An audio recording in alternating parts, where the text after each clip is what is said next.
Hello, beautiful people. Welcome back to our weekly live horror panel, our series KillerCon, where we have killer conversation. And I'm really excited about today's episode. Okay, but let's see who we have with us. Thank you so much, Tony T, for being here. Shout out to Miriam. And shout out to our new channel members, Lulu Springs and Dylan Soup. Thank you so much.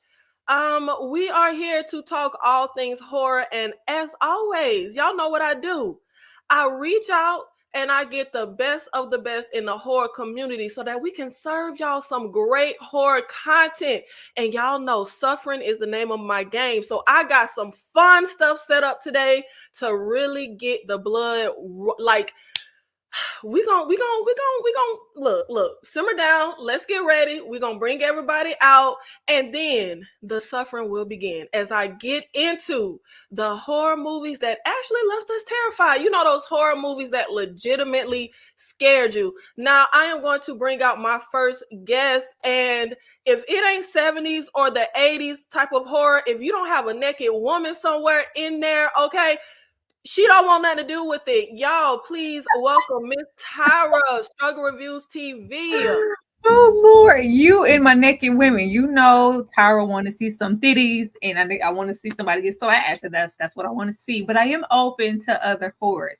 You got me nervous. Like you talking about some suffering. Child, have I not suffered enough on this panel? I'm scared, but I'm happy to be here, and I'm interested to get into all this horror. Yeah, you know, we get into my games, I'll be having something up my sleeve for y'all. Now we are going to get into our next guest. If you can count on anybody to have bad taste and like the worst horror movies, you know what? Y'all know I love my girl to death.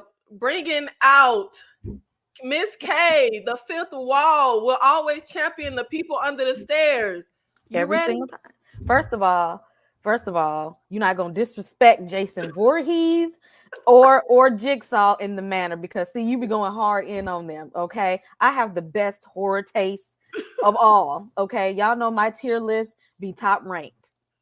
Okay, be top ranked. Okay. Y'all know I like to just mess with Kay and rile her up a bit because you know she love her man Jason Child. But last and definitely not least, you know you got a story when horror brings the love of your life, bringing out one half of Sledgehammer Horror, Ken Sledge. You ready to Hey. talk horror? I am so ready to talk horror. She said she wanted the best of the best, and a couple people dropped out, so she got a hold of me. I'm very happy to be here with the best of the best. So very excited to be here. Thank you so much, Ken. And we are going to get into killer conversation. We are going to get into some fun topics, some fun games, and a little more serious horror topics. We got a little something of everything. But what I would like to kick things off with is Tyra. Yes. What horror movie actually scared you? That is like a hard one because you know we horror fans, we desensitized, honey. It takes a lot.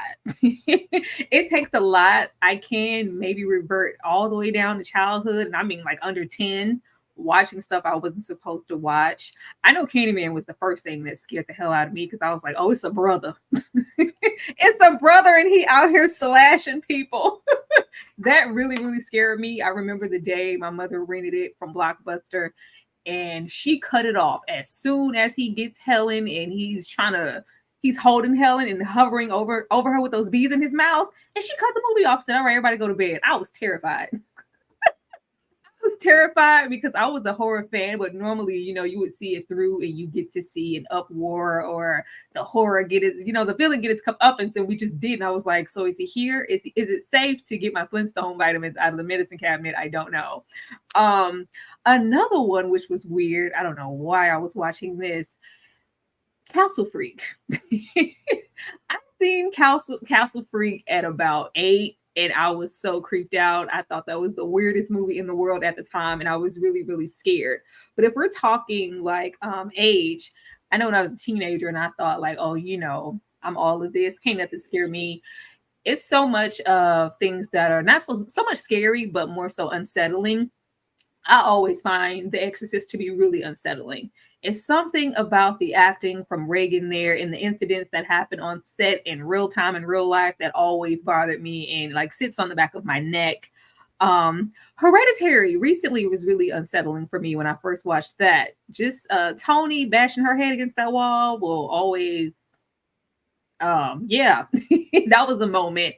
And about 2 months ago, I watched Possum for the first time. That was really weird and really, really unsettling for me. And the imagery had stuck in my mind. And it takes a lot for something to stick on me as an adult. Possum stuck on me. Watch it at your own risk. You know what? Possum has been on my watch list, but I haven't gotten around to it yet. But what do you think it is about more so The Exorcist that can really frighten people? Like, you know, The Exorcist came through and it frightened the whole era of people. And you know, black folks don't play with no demons or the devil. Like, we ain't playing with that. But even outside of the real life scenarios, what about that movie do you think most people just find so frightening? Is it just the devil? I think it's the realism of this could maybe in some way, shape, or form happen. I feel like possession is an authentic, real thing. Thankfully, I have never experienced it, but I don't put it past it to be actual factual. Maybe not to the extent of what Reagan experienced, but just the biblical references. There's always, and you know how I feel about possession horror. Keep it. I'm okay. I don't need to ever see it again. But with The Exorcist and The Exorcist 3, as a really great mention, it got something right there, and it just felt so like, I don't know. It felt really authentic. And that in combination with the mother trying her damnedest to save her daughter, you could always relate to that as a parent. So I think just in the sense of, you know, maybe this could happen, that just adds something real to it. Yeah, I feel like having some bit of realism where it feels like, okay, people could actually end up in this situation. I could end up in this. Like, that definitely adds another layer. Ken, what are some horror movies that actually left you scared? As a kid, The Exorcist as well. That was one that really got me. My mom, I grew up in a video store. My mom and dad owned a mom and pop video store. And that's the only movie my mom ever shut off. She was like, no, too much. We're not doing this. Another one as a kid, and to this day, whenever I talk about the scariest moment ever in horror history, that scared the shit out of me. Mr. Sims, when he gets the, this ain't no funeral home, like that really, really scared me as a kid, watching these guys literally go to hell. That was a moment for me as a kid that was just like, in a movie that's still one of my favorite, it's easily my favorite anthology movie to this day. And a movie that just means so much to me, but that ending always just really, really scared me. And then as an adult, just recently, in 2020, The Dark and the Wicked, that movie rocked me. I thought I was completely desensitized to all horror, and then that movie came out and just scared the living shit. It was like 3 p.m, and I was like, "Hey Ash, if you want to open the blinds and make it a little lighter in here, like that's cool. I'm fine with that. That wouldn't bother me at all."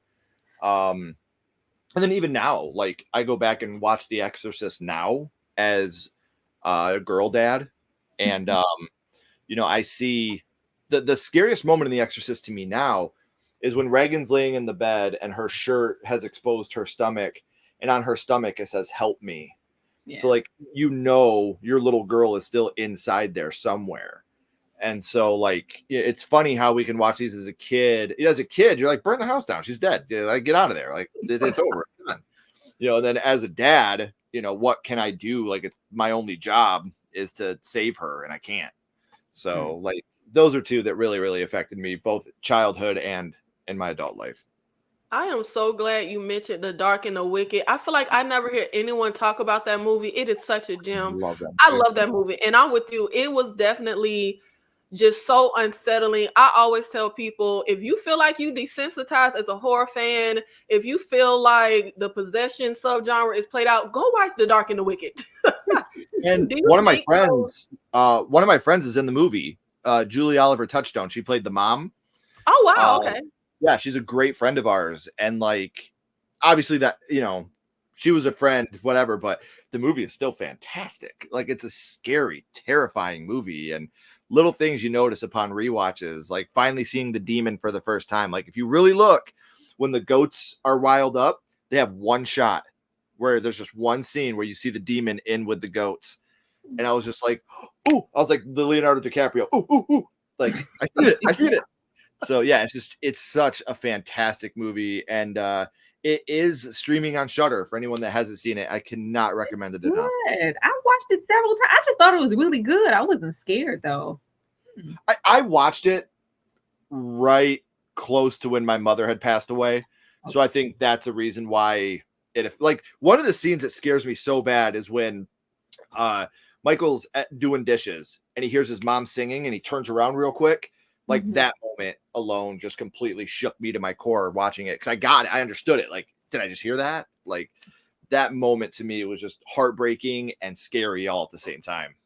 I'm surprised you liked it, Tyra, because you don't be wanting nothing to do with possession. I don't. That's an exception. I thought it was creative the way that they did it. As long as it's, stay away from the church and the priests and the pastors and the nuns, I can do something with it then. Well, and what I love about that movie too is it doesn't beat you over the head with what they're trying to do. Yeah. They don't try stupid jump scares all the time. They don't.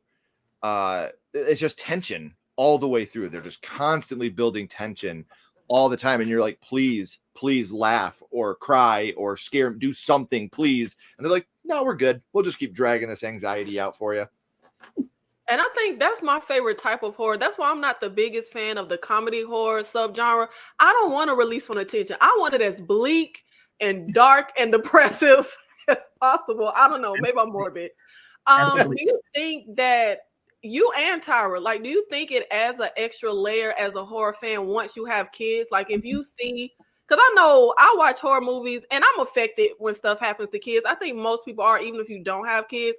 But does that add more of that realism when you think about if you are in a situation, if your child were in a situation, like you just said with Reagan, like the help me on her stomach, and knowing that, well, your daughter is still in there somewhere. Oh yes, it makes a difference for me. I think last year I watched both work versions of Goodnight Mommy, and I was like, oh boys, I brought my kids in. Like, if this ever happens, you see this, you run. I don't care if it looks like me. If you think I wouldn't even do that, you need to get out of the house. Like, it definitely makes you relate to what's happening a whole lot different for me. I think it depends. Am I getting along with my kids that day or not? if I'm fighting with my kids, I'll throw in Pet Cemetery and be like, oh, look at all the school money they're saving now. No more school supplies. No, I'm kidding. Yes, absolutely 100%. It's way worse. Like, even like a movie like Come Play. I don't know if you guys have seen Come Play. Oh, I love that movie. Autism is very big in our family. And so watching a movie like that where they do autism so respectfully, and that really, really, I bawled my eyes out at the end of that movie. Like, I was sobbing at the end, like when they finally lock eyes with each other for the first time. I got it, like I totally understood that moment. And so long answer, yes, it definitely is different. I just want to say what's up to Cody and Ryan in the chat real quick. What's up, gentlemen? Nice to see you. Thank you for coming out. Showing love. Yes, we are streaming from everyone's channel. So if you are here from The Fifth Wall, King Nikki TV, Sledgehammer Horror, Struggle Reviews TV, thank you so much for being here. Thank you to the 54 people in this live right now. And baby, Kay, we forgot about you. Who scared you, Kay? Was it Jason? What movies actually scared you? We'll just throw my daughter to the wayside. You were just like, oh, y'all too. Y'all kids. So I'm not supposed to just, be afraid. I'm so sorry. I forgot you. You are. I be forgetting. I know you a blurred and a nerd and all the nerd things, but I be forgetting you a nerd mom. My daughter is a whole empath. She like feels and like senses and all that kind of stuff. So that can be a little creepy. And she talks to all of her toys, stuffed animals, dolls, all of that. Like, everybody has a name. She is very close to all of her toys and stuffed animals. Very close. Throwing that out there. Yes, it is a little creepy. Okay, so movies that scare me, I put them into two categories, like newer movies and then like when I was a kid. So newer movies, not to say I was like super scared, but like out like a little creepy, like I might need a little light on or something. The Babadook was a little creepy for me. Something about them kids in the movies when they the ones that be seeing stuff and know stuff. It's a little creepy. Sinister was a good one. That one was a little creepy. I don't even know if I want to rewatch that one because that was a little creepy. I watch horror movies like late at night and probably shouldn't watch things at midnight because it makes it even more creepier than if you would earlier in the day. Childhood movies, of course, Exorcist scared me. Candyman scared me. Now this other one, I don't need y'all to judge me. Oh Lord. What did it say? The Tommy Knockers. Okay, hey, y'all know I don't do aliens. Okay, they tricked me. They tricked me. Okay, this whole time I thought it was like some kind of possession virus, something, and the whole time they was digging out that alien ship, I was messed up. I said, really, this whole time, this was if y'all would have told me this was an alien movie in the beginning, I wouldn't even be here. Okay, that creeped me out. Just like The Village, not The Village, but Signs. Yeah. I can't do the aliens and stuff like that. I can't do it. If it makes you feel any better, Kay, the most scared I've ever been at a movie, and I'm not kidding and trying to be funny, was the Large Marge scene in Pee-wee's Big Adventure. That I love that scene. Shit. As a kid, I didn't expect it. I was, laughing and joking, and then it looked like this. I was like, nope, done. Fuck you. I'm out. It's a wrap. So don't feel bad, Kay, because I get it. There's movies where I'm like, the most nightmares I ever had was because of Child's Play 2. When the doll eyes come down into the technician's face and you see him with the doll eyes, I had nightmares of that guy chasing me for months after I watched some guy with bloody doll eyes running after me. Oh, I love that scene. That's a great scene. Me too. Shout out to everyone in the chat. Miriam, Large Marge was scary as hell. Yes. You're not the only one, Ken. Cody Leach, thank you so much for being in here. And guys, we have an episode with Cody Leach if you want to go back and check that out. Ken, you got to ask me about my Large Marge story next time we talk. The Perk-Minded, the haunted mask was effective for me when I was a kid. Hey, pretty girl Danny, thank you so much for being here in the live. Hey, Black Queen, DeMarcus. Okay, y'all know sometimes we could be here for 3-4 hours, so I got to get back to our slides. But thank you so much, everybody staying active in the chat. You know, we like to run our mouth, so I got to move this along. Are there any movies that you are too scared to even watch? Are there movies that we have the movies that scare us that we've seen, but Kay, are there any movies that you're like, nah, I'm not touching that one. I'm just not even gonna watch it? Maybe not a movie per se, but I think it's like a documentary, or it could be like a movie documentary about them people that say that they was like abducted by aliens. I'm not watching that. I don't want to hear your true life story about that's what happened to Mulder's sister. I'm telling you, I don't want to be the one. So no, I can't, because that'd be messing with my mind. Because if somebody come and abduct me and bring me back, and y'all ain't gonna believe me. You and these aliens, Kay, I swear. Ken? I wouldn't say there's anything too scary that I won't watch again, but if people that know me know, just let me know if there's going to be graphic SA scenes in a movie. I won't watch it. That's something for me that is I can watch anything, but when it comes to, like, I won't watch, what's that one? I can't remember what it's called. A Serbian film. Like, I won't watch that. I Spit on Your Grave. Will not watch it. That's just that's the one thing. Like, everybody has their trigger, and that's it for me. Like, some people can't watch animals being killed, or some people can't watch children being killed, or if you're any type of SA, I can't. It makes me so uncomfortable that I can't stomach it. I can't do it. I'm right there with you, Ken. I remember, it's not a horror movie, but I wanted to see that movie, The Last Duel, so bad until I found out there's a graphic SA scene, and I said, nope, can't see it. I also have never seen I Spit on Your Grave. And the movies that I have seen with those scenes, it's because I saw them before, like when I was younger, and I didn't really have a real, thought about it. So stuff like The Last House on the Left remake. But if I see it now, I fast forward. But yeah, if it's a movie like that, either I go in not knowing, like I think it was called Revenge, where the girl goes out to the desert with her boyfriend and it turns into an SA revenge. I saw it, but I didn't know that's what it was. But I'm right there with you. Like, stuff like that, can't do it. Well, Last House on the Left, I got up and walked out, and I told Ashley, because we knew what was coming, because I've seen the original as a kid too. But when that scene, I was like, yep, text me. And I walked out and I waited out in the hallway, and she texted me, and that's when I came back. I can't, like, it makes my skin feel hot. It makes me feel like I'm going to throw up. I know, look, there's nothing wrong with people that enjoy the SA revenge movies. That's fine. If you can live vicariously through that, like, I'm not saying there's anything wrong with you. I can't do it. I've known people very, very, very close to me that have had that happen to them, and it's not something I can sit comfortably and watch. So again, if you can live, like, I know people that have had that happen to them that love those movies because of the revenge part, and like I said, if that's something that helps you, therapeutic for you, I hope it works. It's just not for me. Tyra.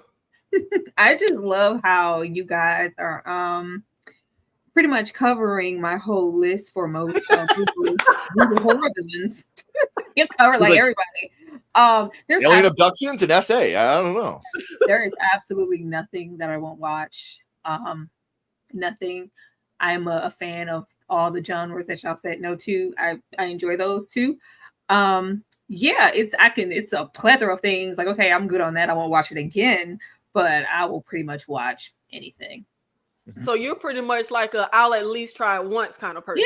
Yeah. In life and everything. We're gonna try it once. And if it don't work, we ain't gonna try it again. But yeah, like what is it, like the Human Centipede movies? Watch them, don't care to watch them again.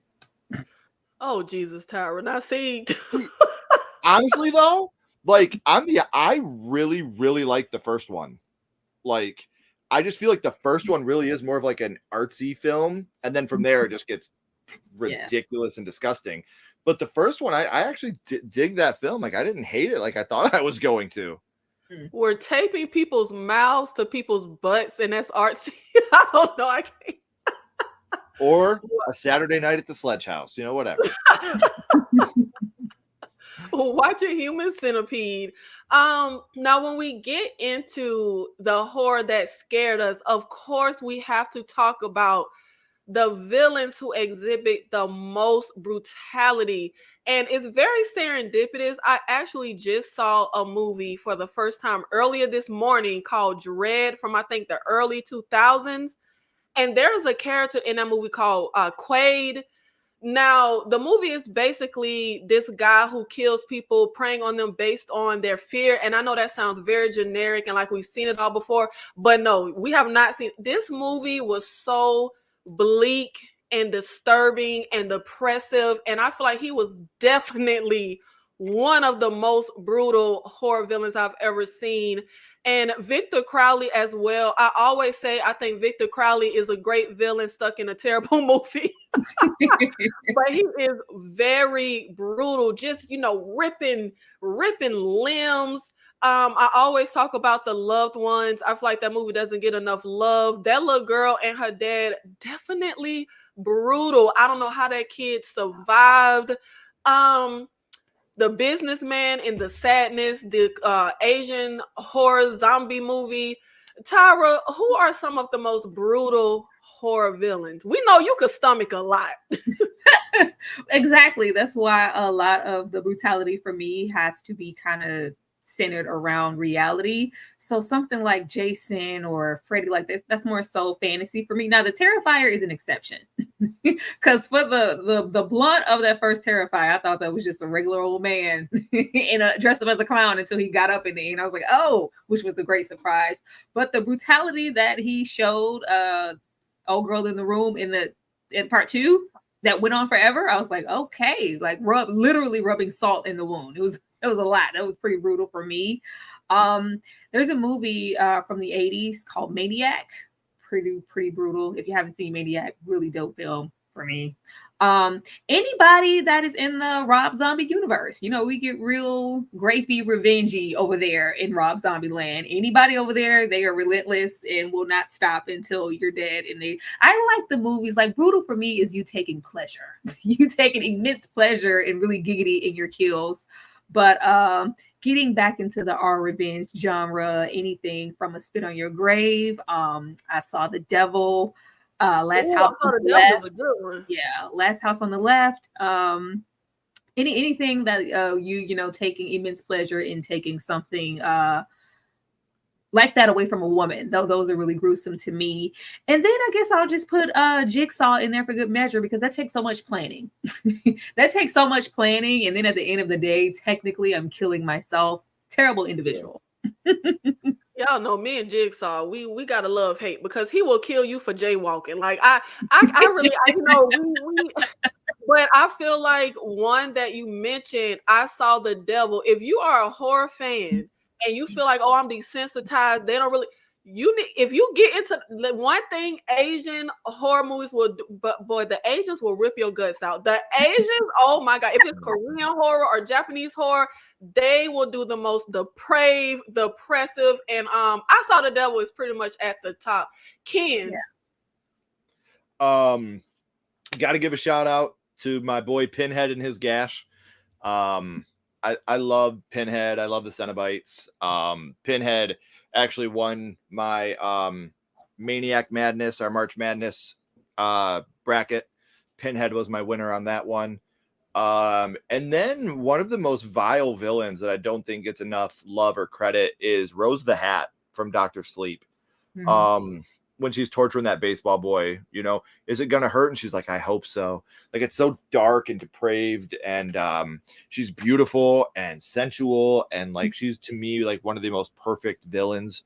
And obviously, you could even go deeper into Art the Clown. I think Art the Clown is, one of the new, I think in 30 years from now, he'll be on a lot of people's Mount Rushmore of horror, like the way that we put Jason, Michael, Chucky, Leatherface. So yeah, I mean, I think that those are probably the most brutal to me. The top would be Pinhead and Rose the Hat. I think they're both. I would love to see a Rose the Hat prequel, like a Dr. Sleep prequel that's focused just around Rose the Hat, or a Dr. Sleep sequel that's just focused on Abra as she ages and what happens with her shining. I loved that movie. It's my favorite horror sequel. So I would love to see that story continued in some way. Yeah. Oh, I would love for them to bring Abra. One of our few black final girls in a horror movie. Like Abra came through like, we gotta help the baseball boy. Yeah. And what I loved about that is like you have this young person of color that is the antithesis of a hero.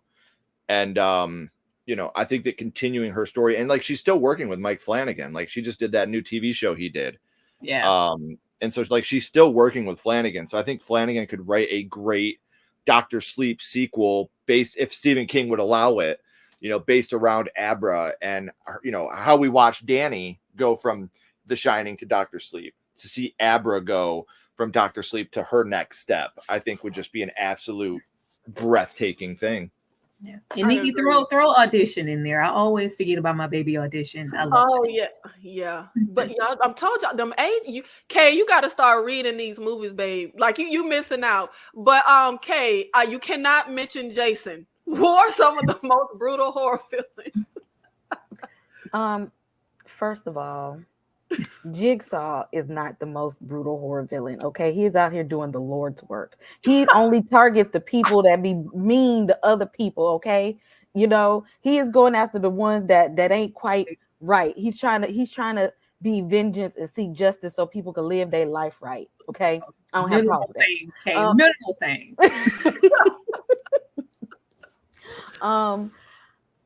Hostel.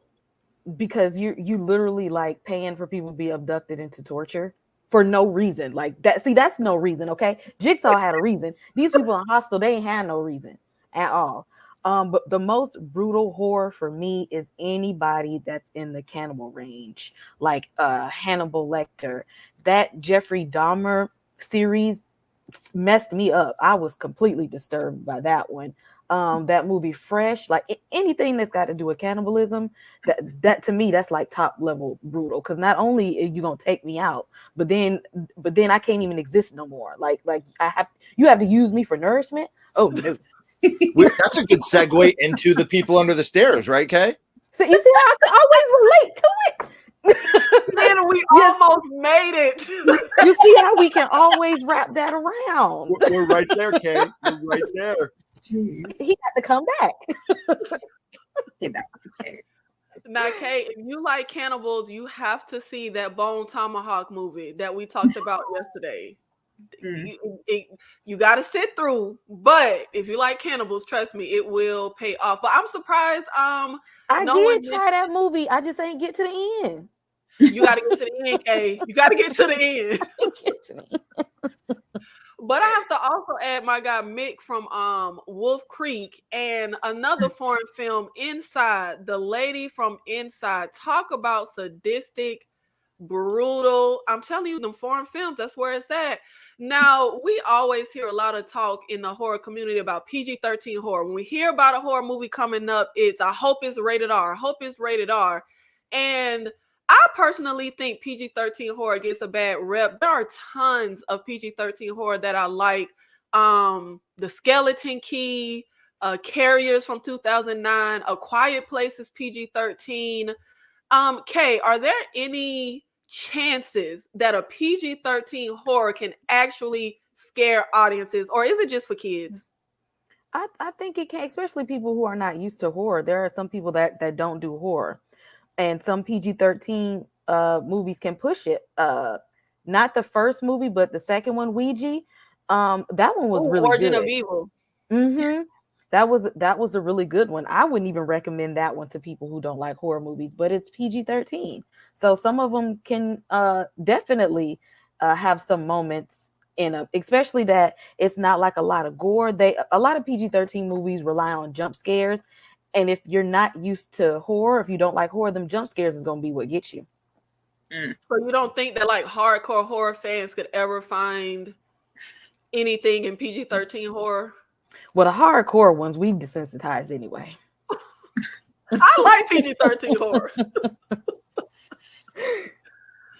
Ken.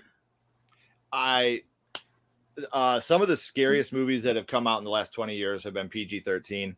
Thank you. The Ring, Insidious, The Exorcism of Emily Rose. Like, these movies are all PG-13 and they are genuinely scary movies. The Ring scared the shit out of me the first time I watched it. Didn't even realize it was PG-13. Insidious, another movie, probably the greatest jump scare of all time is in Insidious. And PG-13 horror can be really, really smart too, like Devil. M. Night Shyamalan produced the movie Devil about the people in the elevator. That movie's brilliant, and I love that movie. Megan. I think Megan is a great gateway for people to get into horror. Happy Death Day and Happy Death Day to You. I think those are both amazing horror comedies that could kind of break that barrier to get people into the horror genre as kind of a stepping stone to get them into something scarier. But like I said, as a hardcore horror fan that's loved horror for a very long time, the first time I saw The Exorcism of Emily Rose, that movie was like, holy shit, this is amazing. Yeah, I thought that movie was fantastic. Same thing with what was the other? The Ring was one, and then Insidious. Like, watching Insidious, I was like, wow, like, this is PG-13, you know. And again, that jump scare of when you see the lipstick face demon right next to Josh, you know, because you don't expect that because you just saw the scare. Like when the mom's telling the story and she's like, I asked him what he wanted and he pointed at Dalton, and then it cuts back and then you see the lipstick face demon again, like boom, and you're just like, holy shit. So for those of you that don't know Sledgehammer Horror, Ashley and I just released a top 10 PG-13 horror movies about 3 weeks ago. So subscribe and check that out. And if you're here from Sledgehammer Horror, make sure you're subscribing to all these amazing people that you don't know yet. Now when we were talking about brutal villains, Joshua, why you said Ben Willis?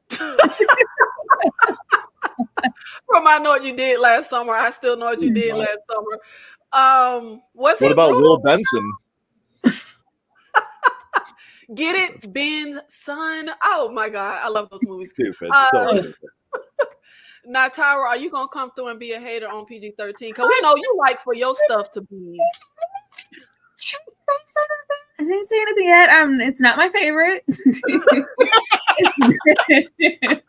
It's not my favorite, but as Ken just said, Insidious is extremely effective. I love Insidious. I love this.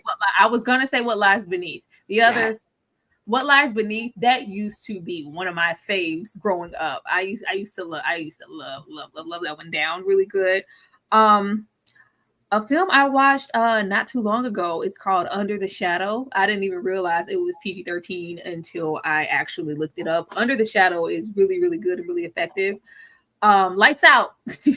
Lights Out was a good time. I was like, okay, this is good. It was one of them really quick, goody 90-minute horror situations. And I was like, oh, snap, this is PG-13. We didn't even really get too violent, and it did what it needed to do because cut them lights on. Right. But what I value in PG-13 horror is, I guess, more so the horror that you don't like, Nikki. I could do some comedic horror situations, especially because, you know, I live in the 80s. I do. Or even something recent, like, well, not recent, but something like Drag Me to Hell. You get kind of the best of both worlds. I love a good comedic, campy, Evil Dead-ish type of moment in my horror. Or the things I grew up on and I love, like Arachnophobia, or the Critters franchise, the Gremlins franchise, The Gate. What is the other one? Or more of the recent things like the Happy Death Days, or Freaky, or Warm Bodies. I enjoy those type of PG-13 horror situations. So I do find value. Trolls. Oh my God. Like, those things are PG-13. Well, I enjoy Poltergeist is actually PG. It Poltergeist isn't even PG-13. It's PG. You know, back then, them ratings were a slippery slope. I would have gave Poltergeist a solid PG-13. It's PG. Wow. Yeah, Poltergeist and Tourist Trap, both. I remember being scared. There's no way Tourist Trap is PG. What? PG. I watched that movie for the first time on Fox 36 Toledo at like noon on a Saturday, and I was like crying. I was like, "This is the scariest thing ever. Why is this on TV right now?" Tourist Trap is PG. That's Yeah. a product of the time. They could never slide with those two movies being PG any day. But I Right. love a good campy horror type of situation. So yeah, I love that side of PG-13. But when it comes to my horror, I do like a hard R. Now, Tara, we know you like some nudity. Can they show topless women in PG-13 movies? No, no, I think you're allowed They to show can, but side. they can see. Yes, it got to be the back. You can show they back. So it can't be like old girl dancing naked in the cemetery in Return of the Living Dead. yeah, They'll show like the side. They'll show boy. like the back view, but it got to be like with a shadow. Yeah. No, not of the demons, just naked for no reason at all. Now we are going to get into my favorite time of the episode, where we have to guess the movie based on the bad review. So okay, Ken, you're new to this, and for the audience that may be new, we take two movies that may have some similarities, we put them together, and I read off bad reviews, and our panelists have to tell me which movie goes with the review. We have the 90s Stephen King, Thinner, and Tarot recently came out. Both have plots that have something to do with a curse. I actually really loved Thinner. When I was a kid, I used to walk around putting my finger on my mama's face saying Thinner. Terrible. You could say I still won't eat pie. See, I'm scarred. Look. I'm scarred. Now, it might be considered problematic in today's landscape because, they got the whole gypsy, curse and stuff they're doing now. But it's a gem from my childhood. So let's get into some bad reviews. And if you guys can tell me what movie the review is for. We gonna start with, we're gonna break Ken in first. Ken, can you tell me what movie this review is for? To call a movie like this bad is like calling the earth round. The whole movie just talks too much, feeling like it has to explain every plot turn to us. 1 star for at least trying to do a halfway decent makeup job. I can't believe I paid to see this in the theater. The word cheesy does not even come close to describing this major disappointment of a film.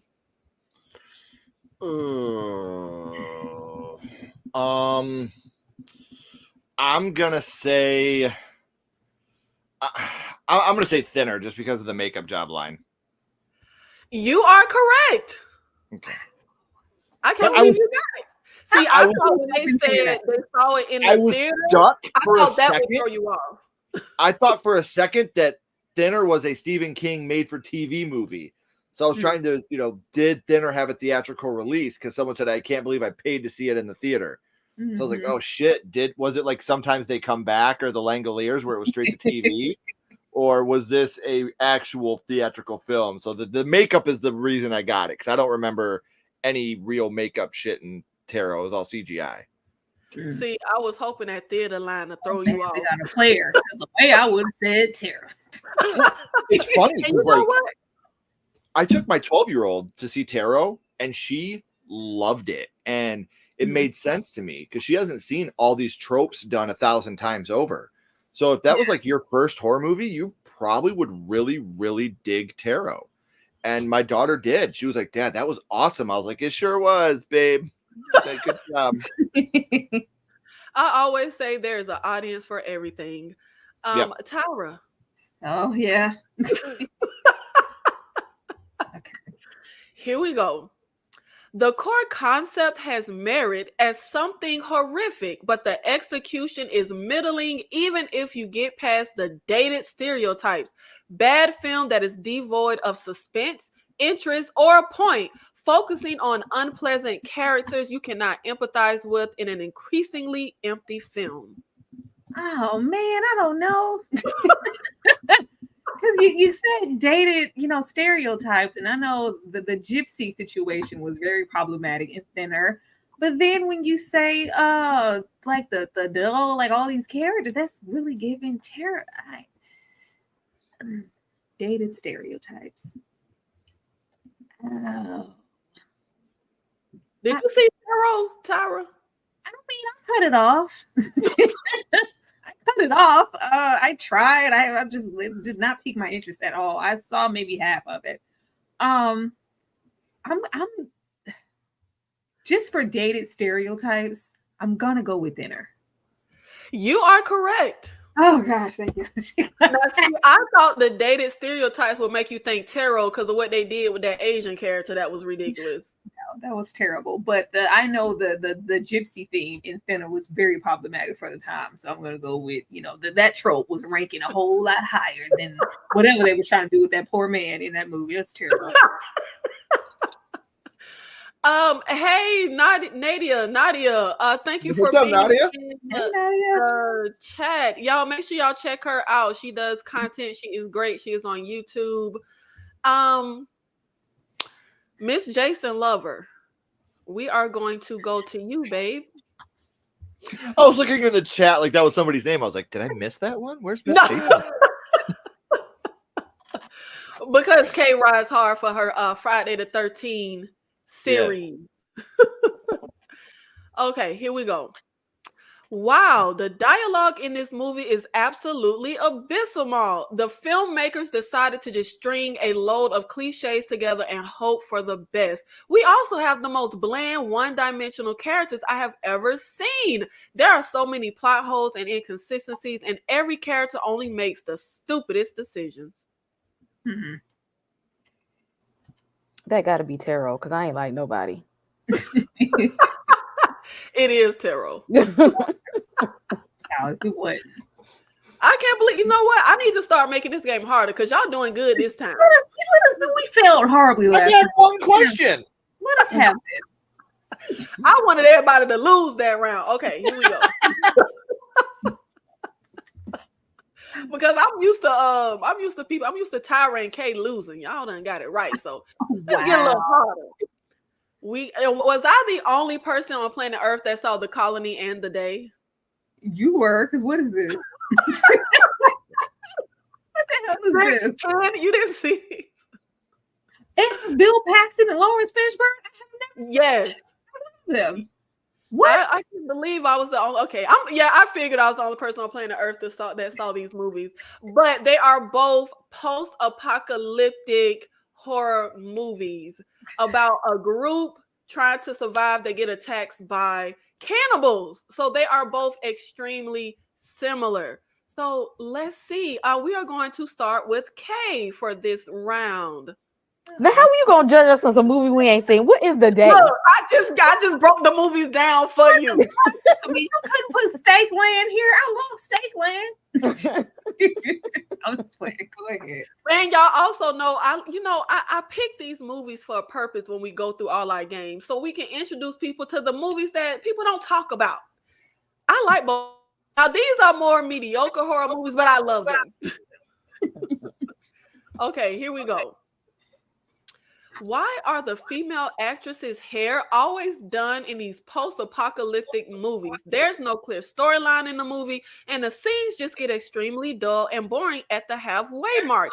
Everything is predictable, and these are the stupidest survivors. What you got, Kay? I don't know how I'm supposed to know that. I don't know these people. I don't know these people, but I'm gonna guess The Day. No, ma'am, it is The Colony. Well, how am I supposed to know? I don't even know if there's girls in these movies. Well, y'all are supposed to be horror fans. I need to pull all y'all horror cards because y'all ain't seen these horror movies. You want us to see the B-rated? This is probably a D-rated. These are D-rated movies. Okay, No. This ain't They're even D. D. These is D's. Are these on Tubi? Right, exactly. You pulling from Tubi and Shudder. Is this on Tubi? These are B-rated. Okay, we ain't gonna put them down in the D column. I give it a C because I ain't never seen these two. That's because just say that I'm more well versed than y'all. Okay. Oh, yo, Queen Nikki. You stoop so low to watch your horror movies? Okay. Tyra. Yes. Apparent ripoff of the movie The Road. The dumbest people somehow survived the apocalypse, and there's digital blood. So yeah, it's like a poor man's Book of Eli. Absolutely nothing interesting happens in this film. The Road and Book of Eli. Well, both of those have a brownish, color, hue, or tint to the edit of the film. So based off of that, I'm gonna say The Day. You are correct. See, CK, there is a way to win the round, even if you haven't seen the movie. That's called a guess. An educated guess, okay? It has nothing to do with the plot of the movie at all. And plus, which poster gives you The Road? There was no snow in The Road. See, there's a way. Ken, let me see. I guess a post-apocalypse is always going to involve violence, but this is hard to stomach. There's no way CGI blood and guts are cheaper than practical ones, so I don't understand the prevalence. The Colony. You are correct, sir. I was going to say The Colony because you mentioned that they hating on that CGI blood, and you said the same thing when you actually presented it to Kay. So I was like, that's got to be The Colony. They hate the CGI blood in that film. Now, see, everybody got their round right, but you can't. So there was a way. You just want us to watch those movies because you like them. Yes, I do. Just say that.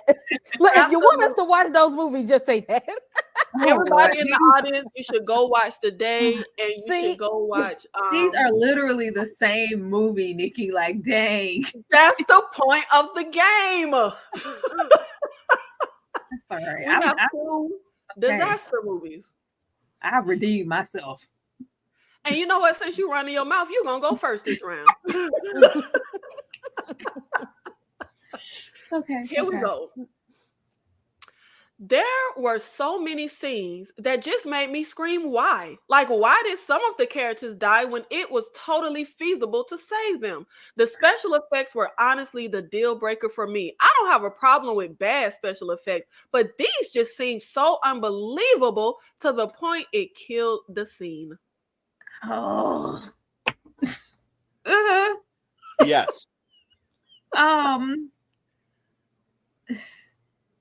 If we're gonna go that some of the people could have been saved, that's like either movie. I'm just gonna guess and say 2012. You are correct, Tyra.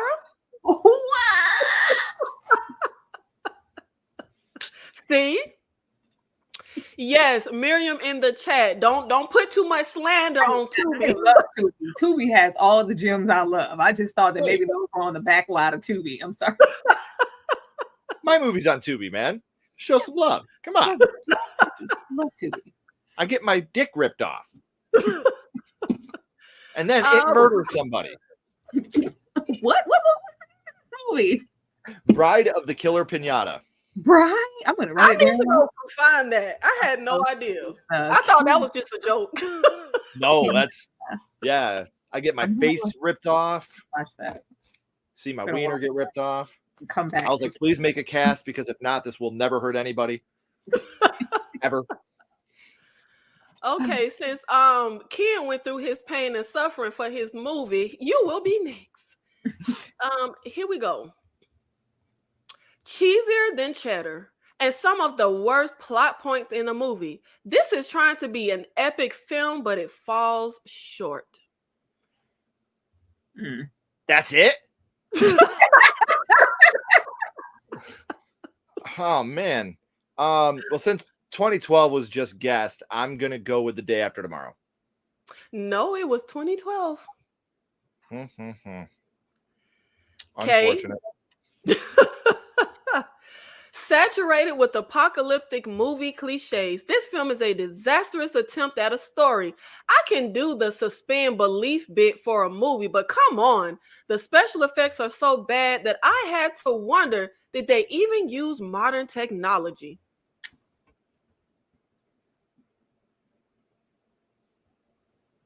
Yes. Yes, what, Kay? That's the answer. Yeah. No, that's not the answer.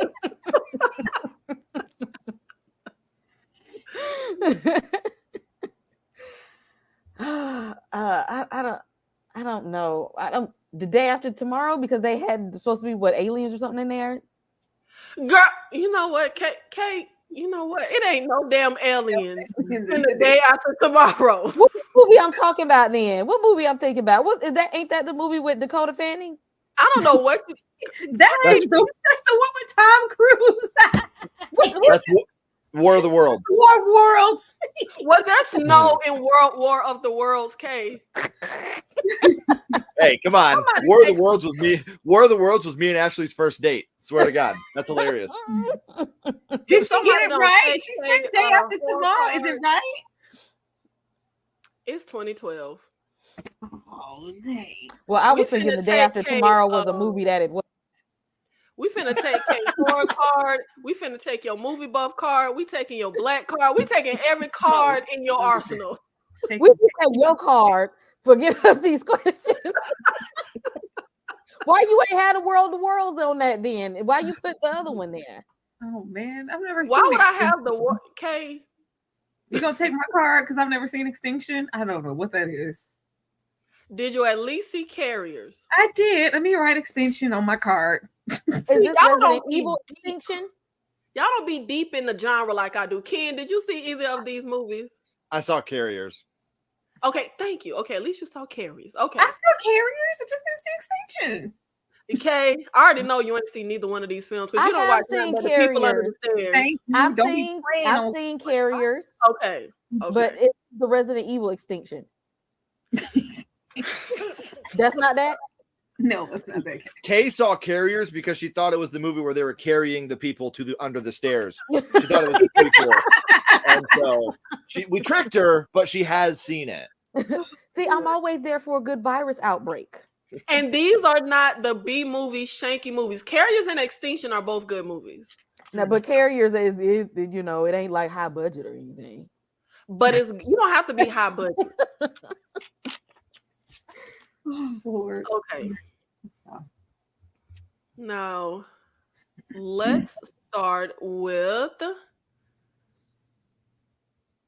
Okay, my key card does not have the review, so we gonna move on to the next round.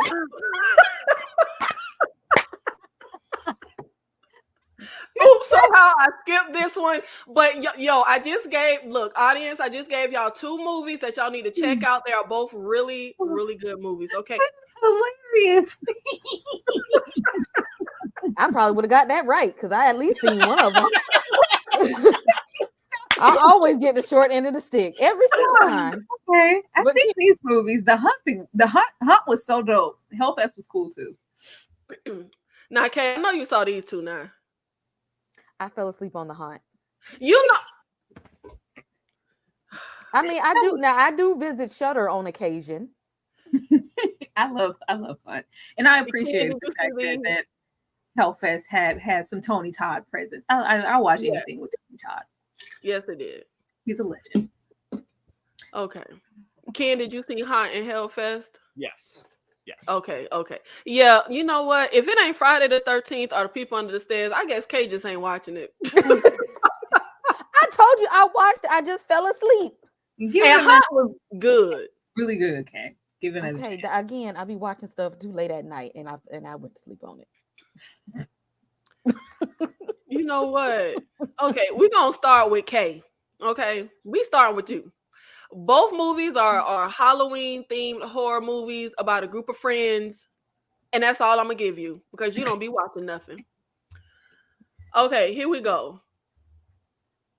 This is instantly forgettable, irritating characters, and it's a pity they didn't kill all of them. The epitome of what modern horror has become: excessive bloody murder, a bland plot, and poor effects. No horror, just shock. All the above. D. Okay. That is a hard one with the.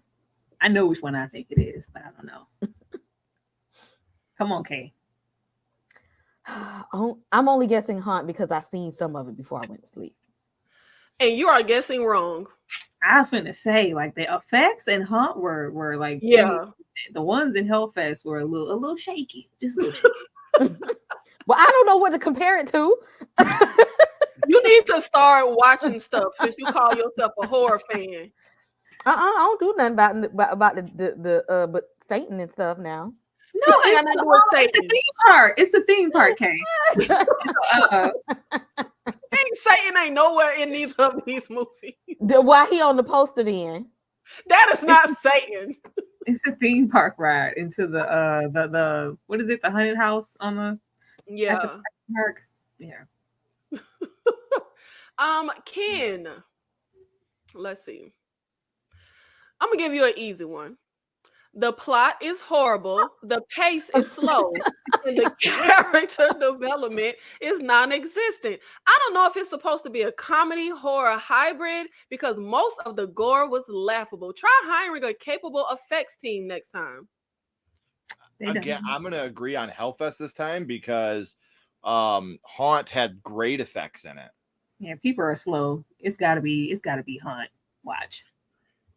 It is Haunt. I knew it.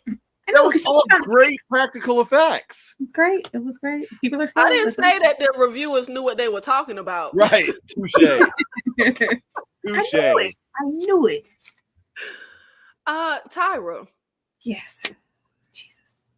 The set design is top notch, but the fact that there is zero tension or good scares and paper thin characters, it leaves you feeling like the film just isn't as fun as it should be. There is no way you can find this movie terrifying or enjoyable unless your favorite horror movie is Truth or Dare. I hated Truth or Dare. We were getting into set because this is a hard one. But when you're talking about the set, because Hellfest looked good, it just the characters were, sucky. It just didn't. The payoff wasn't there. Damn it! I was doing so well. I'm gonna say Hellfest. You are correct. Oh Lord, I'm cooking with gasoline today. Everybody flying through, except for Kay. I like high quality horror movies. Yeah. Excuse me, ma'am. These are high quality. Now I know you saw Nightmare on Elm Street, Kay. I mean, I have, but that is not high quality though. It's definitely high quality. Don't you dare disrespect a Nightmare on Elm Street like that, Kay. Ever. No, all Freddy movies was low budget, except for A New Nightmare. You know what? We're gonna have all the horror fans just come to your door. They're gonna get you, Kay. I mean, I love Freddy though, but they ain't really throw him a lot of coins. Now, was I the only person that saw Mara? I saw Mara. Okay, Ken. No. Okay, well, it's pretty much like A Nightmare on Elm Street. You can't fall asleep or you will die. But Mara is actually pretty good. It's decent. Okay, I am going to start with, Kay, I'm finna give you another chance, hon. You got to redeem yourself, okay? And I'm going to give you a really easy one, okay? The burned guy really bothered me.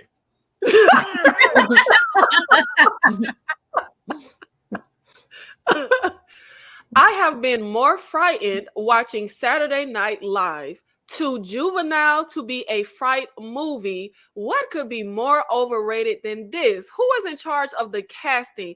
Everyone is awful. No one can muster capable line delivery. I'm only guessing Freddy because I ain't seen the other one. So I don't have anything to compare it to. It is Freddy, K. Oh, maybe that one wrong now. That was a fool because that was a fool statement they made. I don't agree with that one. Yeah, that was a review for Nightmare on Elm Street. One of the rare early films where everybody's acting was awesome. The hell, right. I know. Johnny. I don't know what that review was talking about because they also went into how the lead girl was too young. I was like, what are you even talking about? Okay, Ken, can't sleep because your nightmares literally kill. What a joke. Horror is scary when it's grounded in reality. And God, the lead girl was annoying. I kept hoping she'd fall asleep and never wake up. I'm gonna say Mara because if they're talking about my Heather Langenkamp like that, I'm going address hunting tonight. You are correct. It is Mara. Oh, Lord. Someone just saved themselves a lot of trouble. You say he roll it up. Okay. Tyra, are you ready to continue your streak? No, but I don't have a choice. Let's go. Okay. I'm finna give you one that's gonna probably trip you up. Oh man, why would you do that? I may be new to the horror movie genre, but it's my understanding that horror movies are supposed to, be scary, right? This was a terribly boring nightmare to watch. What is with horror fans holding up this movie? Now, see, you be trying to trick me because when it's gonna be something like horror fans holding up this movie, you know I'm gonna ride for a Nightmare on Elm Street, but you be trying to trick me with your wordage. I don't know. This could be a scam. Because I know you think I know. This could be a scam. Because this is what she does. She's picked something and she know I'm gonna go for the obvious choice when it wasn't that. Because you know how us horror people, especially us 80s folks, we go ride or die for Nightmare on Elm Street is one of the favorites. It's a classic. Mara, however, is not. So I'm gonna go with Mara. Is Laundry Day your sub, Tyra? Yes. They gave you the answer in the chat, babe. It's Nightmare on Elm Street. I was doing so well. Trying to trick me. I just knew it. What happened to us not getting into the obvious answer, Nikki? Huh? Set me up. I knew that would trip you up. Because, are horror fans propping up Mara, Tyra? No, we're not. But I knew you would think that I was tricking you and would choose Mara. I can't stand you. So someone's playing checkers and someone's playing chess. I see how this is going. Yeah, clearly I was playing Monopoly. I wasn't doing what I was supposed to do. Okay. I don't know why I have the movie poster for the original The Omen, but I am talking about The Omen remake and Case 39. Okay. And I know everybody saw both of these, chat. Yes. Okay, we are going to start with Ken. This movie gets a higher status than it deserves. I hate the horror trope of the evil kid. If y'all don't just kick that kid down the stairs and call it a day. God damn it. Case 39. It is the Omen remake. See, because you said they propped this up more than they should, I thought for sure it wasn't the Omen remake because that movie was not propped up. And what I did also said, kick them kids down the stairs. You know them stairs were heavily placed in the Omen. That should have gave it away. Kick that kid down the stairs. Okay, we're gonna go with the person that's always on this panel saying F them kids. Tyra, we know you hate an evil kid trope. Dude, F them kids. Kids are in horror to be killed. Kill them kids off. I don't want to see an evil kid. Okay, come on. The mystery is solved within the first 5 minutes. The best acting was by the kid. How did this dud get A-list talent signed on? Nothing in the movie was a surprise for those who like a bit of bloody violence with their horror flicks. Forget it. Oh, this is definitely Case 39. If it's not, somebody lied. Case 39. It is Case 39. All right, don't play with me. K. A scary movie without a single scare. Look at the crap the Hollywood machine churns out. Wake me up when I'm supposed to be scared, please. And shame on you for promoting violence against children.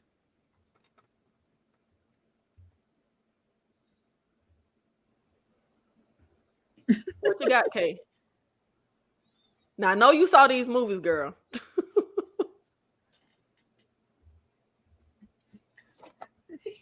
Case perplexed. Case 39 or the Omen remake? You know, you ain't got money on the line, Kay. You know, just throw a title out. I don't know. I feel like maybe Case 39 might have been more creepier than I don't know. The Omen just, I don't know. Those movies just never do it for me. So I'm just saying the Omen. You are correct. It is the Omen. Omen. See, look at you. Look at you. You got one right. Finally. I don't get a prize. Never can. You do this every time. There are no prizes, no tumblers, no cups. Your prize is we will not ridicule you. That's your prize. Now Well, what else do I get? Now I know everybody saw Jeff Goldblum in The Fly. Did we see Tusk? You know Tusk is one of my favorites. Okay, did you step outside of Camp Crystal Lake long enough to see Tusk? I don't do body horror like that. I love body horror. I do not like body horror. But I know the premise of I know like about the movie, but that's why I can't do body horror. Yeah, only thing bad about Tusk is that cameo from Johnny Depp. Everything else was wonderful. Since you can't do body horror, we will start with you, Kay. Okay. I don't know what was with my brain and my answer key, but I did not get the reviews for these two, so we're gonna skip this round. Dang, I would have guessed because I know The Fly. You're gonna take two of my faves and you just threw it on the ground. Wow. And I'm so mad. I really wanted to do both of the body horrors together. But we are going to do the Texas Chainsaw Original and the Texas Chainsaw 2003. I know the whole panel saw both of these movies. And Kay, we are still going to start with you. The Fly. I'm a big fan of horror films, and when I rented it, I expected to see a good one based on nearly all reviews I've heard from people. I don't know what people see in this movie because honestly, it was awful. This was literally no plot, the acting sucked, and there was virtually no violence.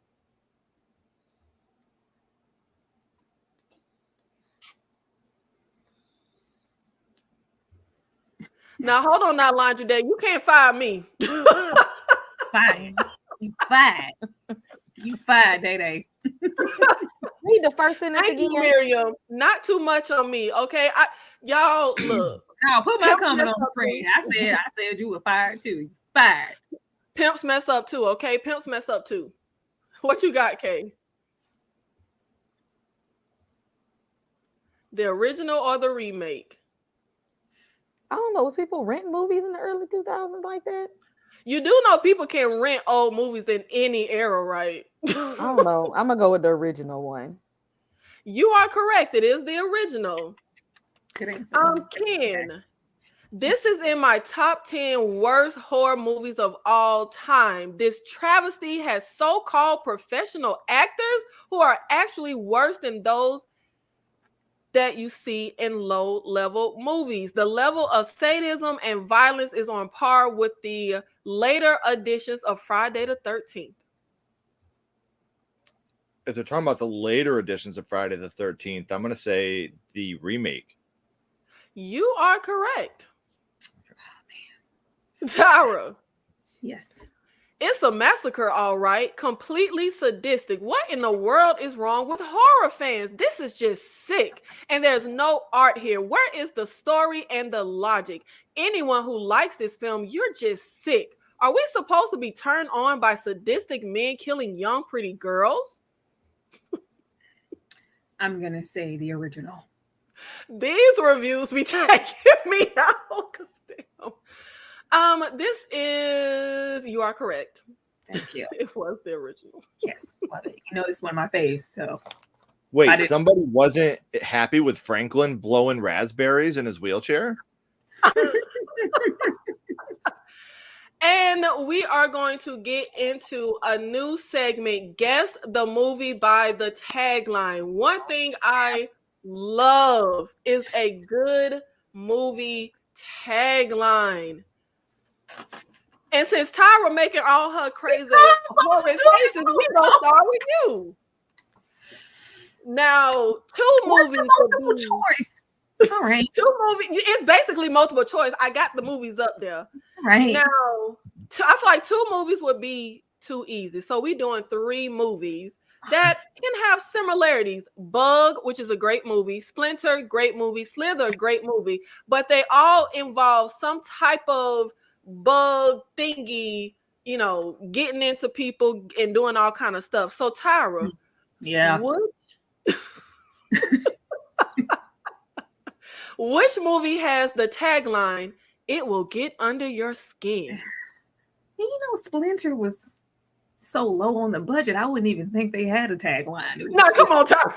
I mean, I love Splinter. I'm just saying, like, they didn't have a lot of, taglines are for something that's going like to theaters. And I really don't feel like Splinter had like a wide release to have a tagline like that. Slither, it's like, it enters through the mouth, not so much under the skin. So I'm gonna go with bug.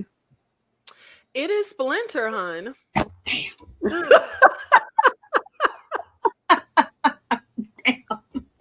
They had more budget than I thought. What no bugs in bug? But they thought Ashley Judd them thought it was. They thought it was though.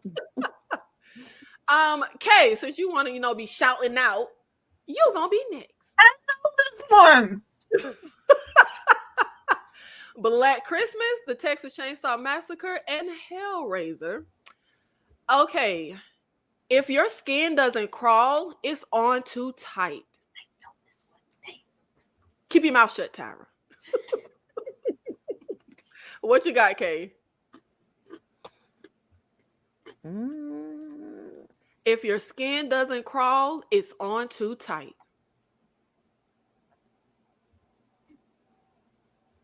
Let us know in the chat what your guesses are.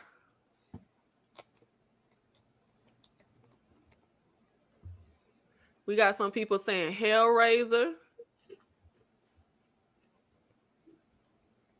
What you got, Kay?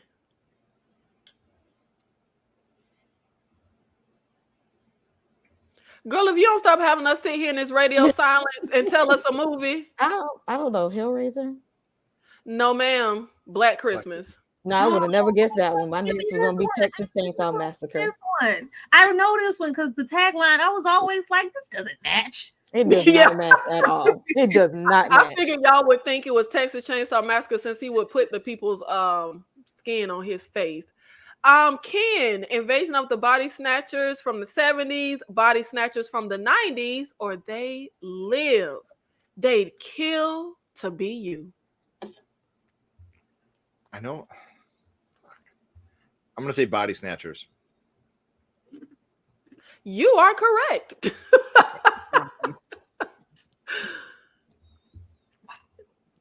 I figured this one would trip y'all up since, Body Snatchers and Invasion of the Body Snatchers are kind of... Kay, I'm going to give you a chance to redeem yourself. We have some great movies here. I love Jawbreakers, Disturbing Behavior, The Faculty, but they are all movies where someone in the movie, makes reference to The Faculty when they was trying to tell the little lesbian girl she could be perfect. Disturbing Behavior, of course, the parents were trying to turn their kids' brains into shish kebabs so they could be perfect. And of course, Jawbreakers, we took the nerdy girl to make her the popular girl. So we have the tagline, it doesn't matter if you're not perfect, you will be. What's that for, Kay?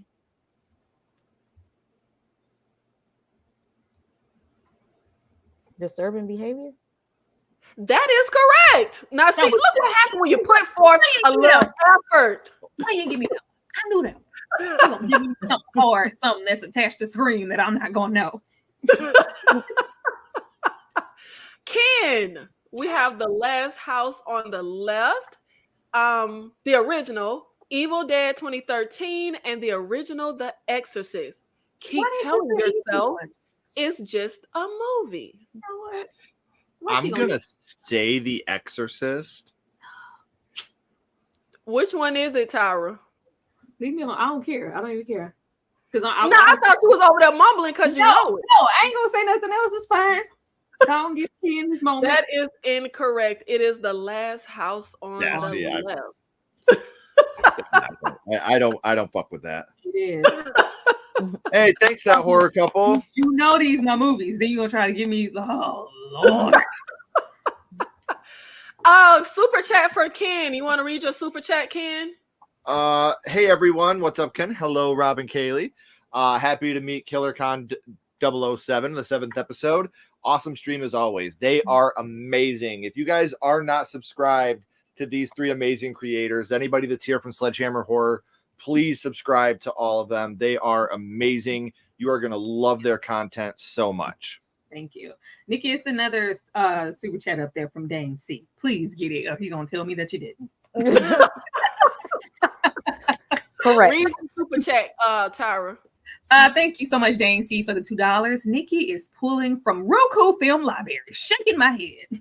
Now look, just because y'all look, I ain't new to this. I'm true to this. Okay, all I do is watch horror. Okay, and guess what? You are now, Tyra and Ken. Guess what? What? You rich. I am very rich. I am very rich. I am very rich. I am very rich. I am very rich. I am very rich. I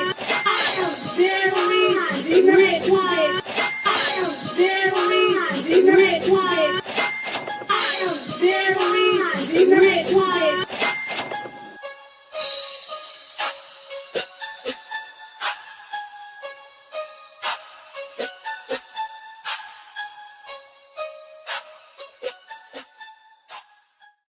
So love to see it. Thank you so much for the super chat supporting Ken and Tyra. Now let's get into Tyra. Are you ready?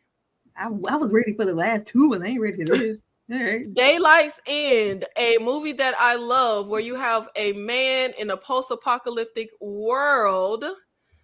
Is he alone? And 28 days later, where you have a man in kind of a post-apocalyptic zombie world who wakes up and is he alone? And of course, I Am Legend. Tyra, the last man on Earth is not alone. What movie is this for? Okay. 28 days later, he was not alone. I've never seen Daylight's End, so if it is, I couldn't tell you. I'm gonna go with I Am Legend.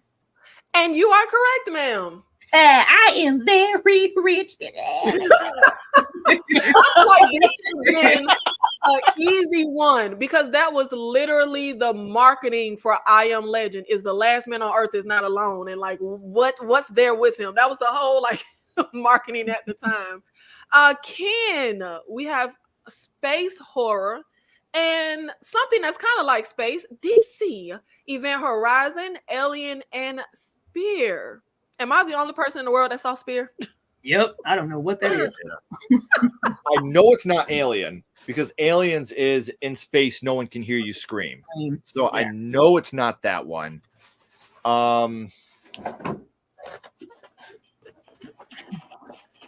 Terror can fill any space.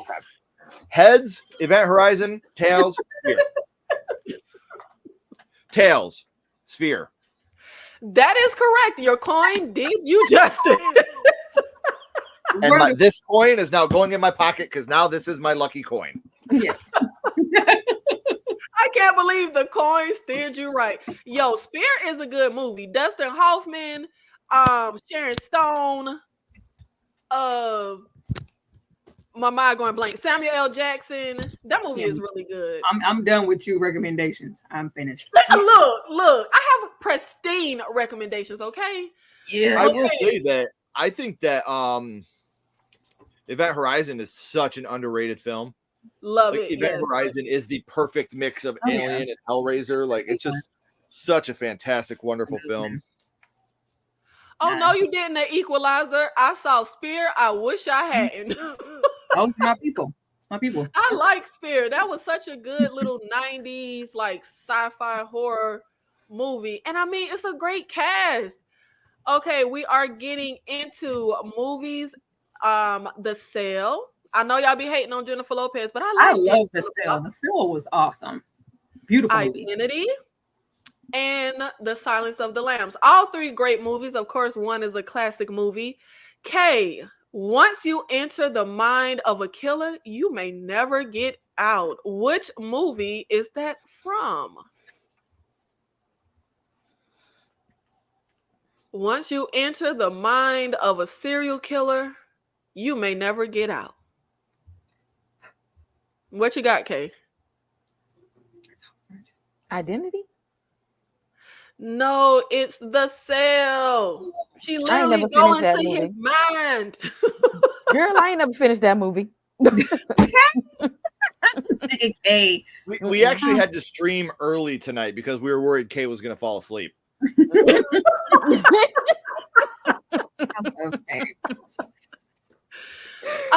We have Bone Tomahawk, Deliver Us, and The Reaping. I probably was the only person in 2023 that saw Deliver Us, but they all deal with some type of God horror, religious horror. Ken, pray God grants you a quick death. Which movie is this for? I've never seen Deliver Us, and I'm not being ironic or facetious, but god damn it, I fell asleep during The Reaping. Now I watched that one fully. Of course you did. Of course. I'm gonna say Bone Tomahawk because there's certain scenes in there where I was like, I really wish this would go a little quicker. You are correct. It is Bone Tomahawk. And Tyra, for the last round. I wanted this one. You went back to Ken again. I knew what that one was. Pray for a quick death. That's really, really Western coded. I was gonna say that Bone Tomahawk. We wish upon the movie with the most annoying, unlikable protagonist in the history of the world. Thinner and the Jinn. Was I the only person on planet Earth that saw the Jinn? I fell asleep on it. Be careful what you wish for. Definitely not Thinner. I don't think so. I'm gonna go with Wish Upon. It is Stephen King's Thinner. That was my last guess too. Why did you say definitely not Thinner? All right, we need to ban Ashton from this chat. Jason Goes to Hell is the best movie in that franchise. Get your ass out of here right now. What is JGTH? Jason Goes to Hell. Jason Goes to Hell.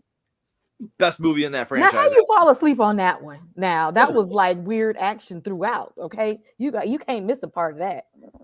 Man, I thought that was Wish Upon. No, they always talk shit to me because that's my favorite Friday movie. So that's like the big thing with us is everybody always talks shit because of my severe love for Jason Goes to Hell. So, well, I like Jason Goes to Manhattan, so I'm not judging. What the hell was Jason doing in Manhattan? It's funny. I love it. It's funny.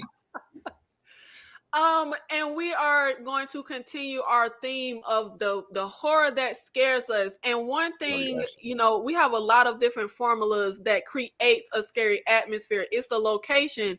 It could be the sound. It could be the visuals, the jump scares.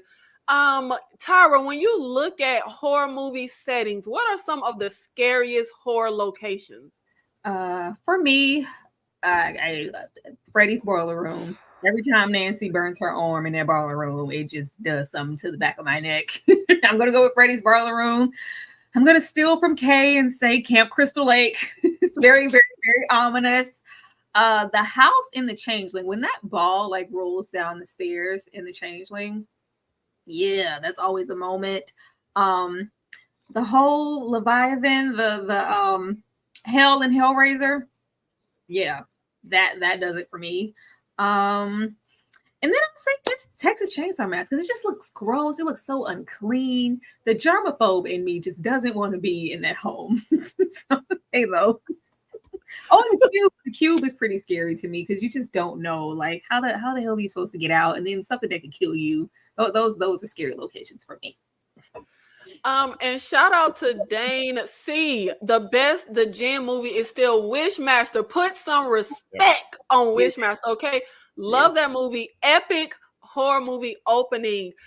Kay, what are some of the scariest horror locations for you? Outer space, because I mean, how you fight an alien, you don't know their powers.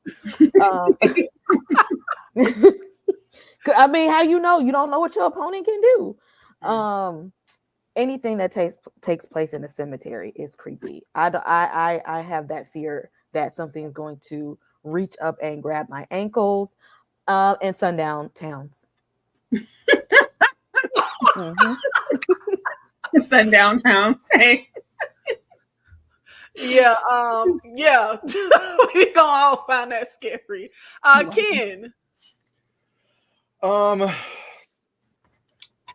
As somebody who takes their own silverware with them to restaurants, because I am also a germaphobe and I don't want somebody else's meth mouth being in my mouth. I'm gonna say the bathroom from the original Saw. I think that was pretty gnarly. Anything like buried, like where you're buried alive, like inside of a coffin or something like that. That to me is like, I don't know if that's considered a location. And then like out at sea, like, or like going down. What was that movie they just did with Catherine? Was it Kristen Stewart? Kristen Stewart, where they went down to the Mariana Trench. Love that movie. Like deep sea shit like that. Like, no See, way. that's the same thing as outer space. You just don't know. You don't know.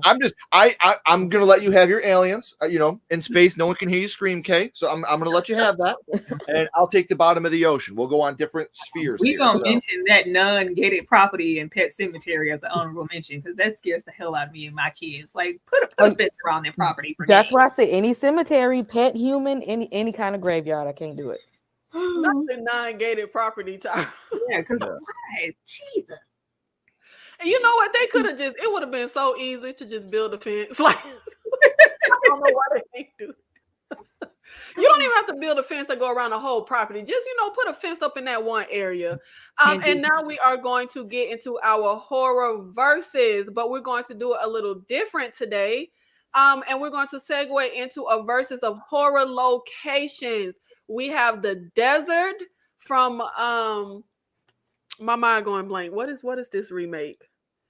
The Hills Have Eyes, and we have the ship / middle of the ocean from Triangle. Which location would be scarier for you to find yourself in, Ken? The desert? Triangle. Ken has his hand up. Triangle. Yep. Triangle all day. Fantastic movie. So glad you brought it up. I don't hear enough people talk about it. If you like Triangle, you should really check out this other movie. It's out on Amazon Prime right now called Flashback. It has Maika Monroe in it. Another fantastic movie. But yeah, Triangle, such an underrated movie that nobody talks about. I love that movie. That would be absolutely terrifying to be on that ship. So Triangle for me. And see, there is a method to my madness. I want to talk about the movies that I don't hear a lot of people talk about in the horror spaces. Kay, which location would be scarier for you to find yourself in? I can't swim, so I'm not going to be on the boat. And I feel like because I ran track in high school, I could probably run away from Leatherface. So I'm going to be on the boat. Girl, where is Leatherface? You said you have the Hills Have Eyes. Have eyes, Gary. Oh, either way, I can run from them too. So either way, if it's land, I can run from you. I can't swim. So if anything got to do with the ocean, y'all can just go ahead and count me out. Kay, when was Leatherface in the desert? Is that a sequel I missed? But the area he live in looked barren like that. Ain't nobody else out there but him and his ratchet family.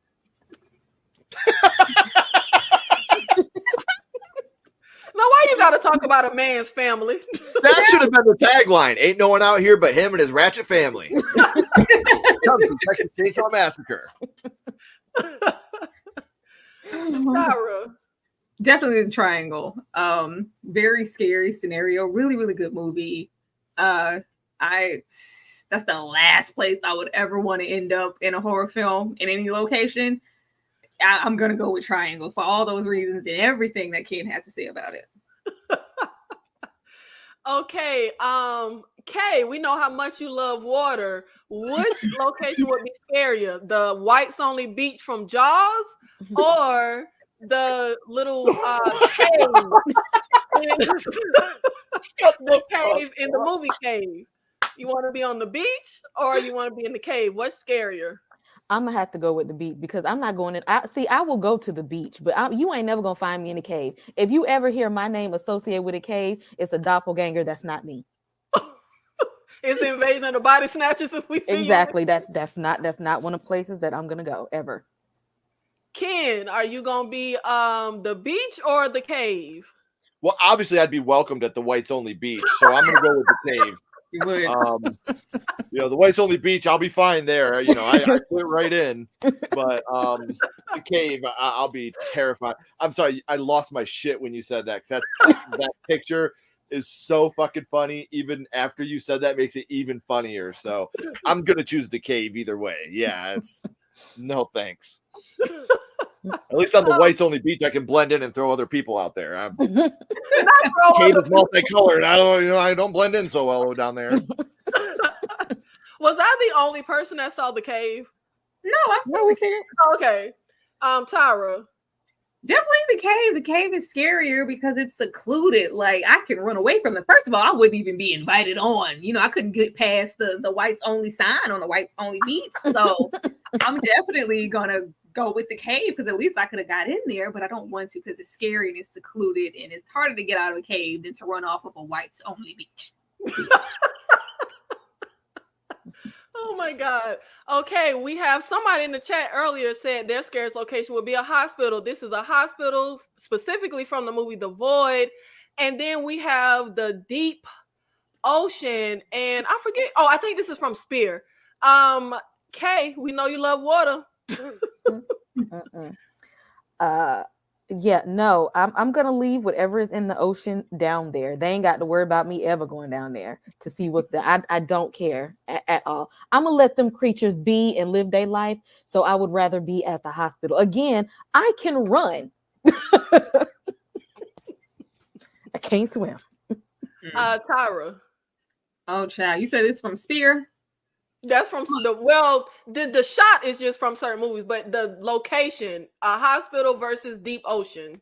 Oh, okay. Well, yeah, I'm trying to go to the hospital. No. I'm trying to go to the ocean, because this particular hospital, it was a lot going on. There was some life-altering things in the void. Those incredible body horror, really great, gruesome things going on. And then you had the cloth-like figures waiting on you outside in bulk with knives. It was just a lot going on. And I feel like I have a safer chance of survival if I was under the water. All I got to do is make it out of the water. They couldn't make it out of this damn hospital.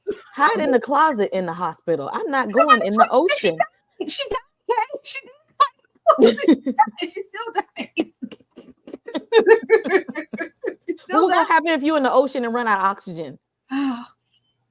You can't run out of air. All you gotta do is hide in the ocean closet. See? Playing chess, girls. Laundry Day, was The Void good? The Void is immaculate. I love The Yes. Void. Watch The Void.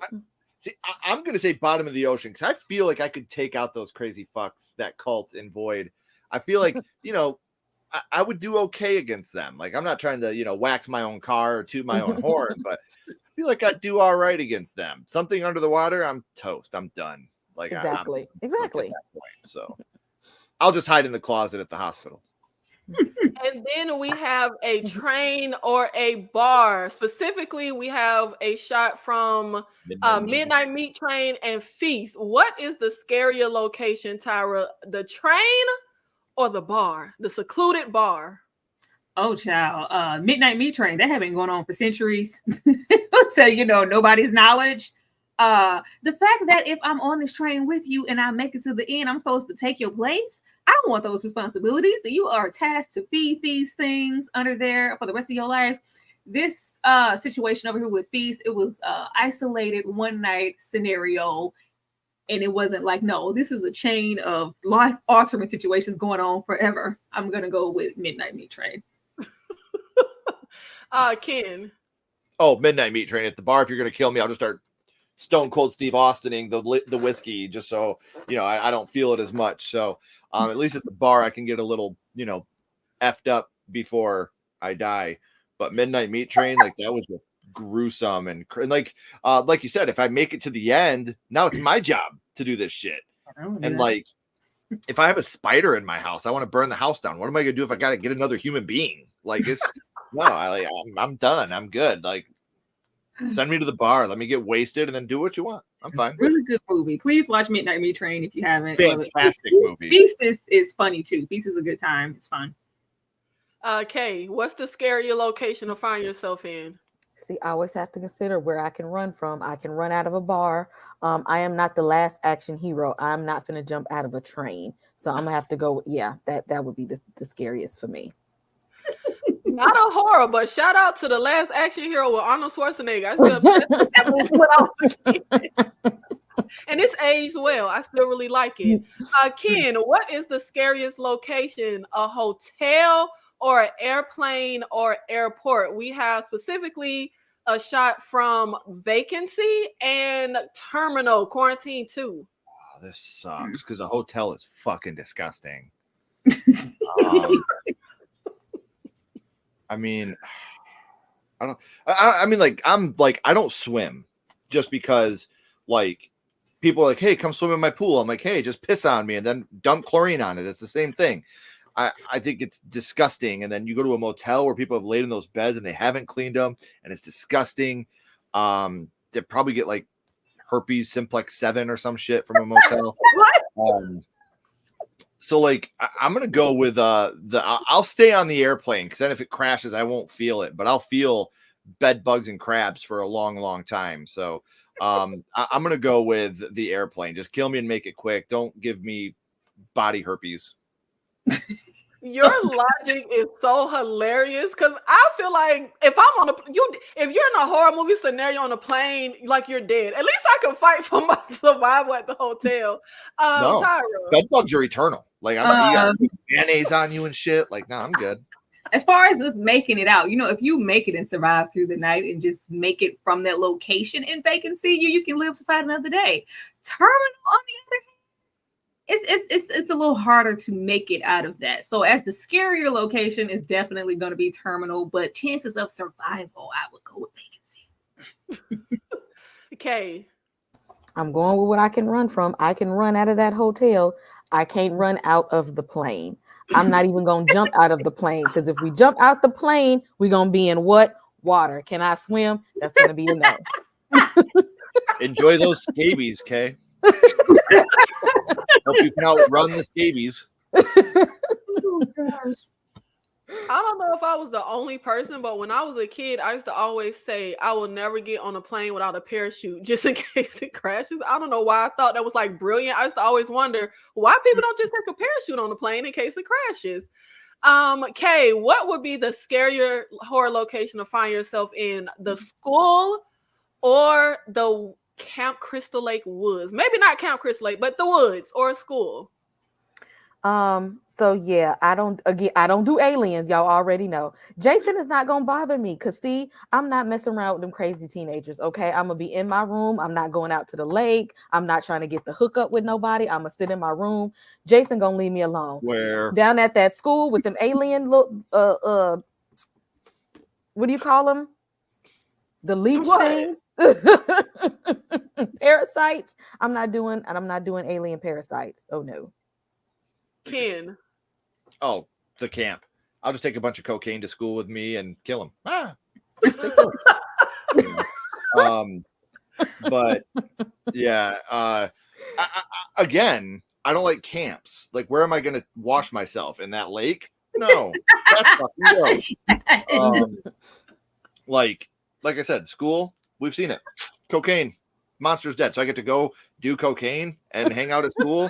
Yeah, put me in, coach. I want to play. Or you go bathe yourself in that water. No, fish have sex in there. I don't want that on my skin. So I don't know how good the pullout game is on them fish, but either way, don't want it on my skin. I will stay in the school with my cocaine and aliens. Oh, not the pullout We're game. trying to worry about staying alive, and Ken worried about his hygiene. Yeah.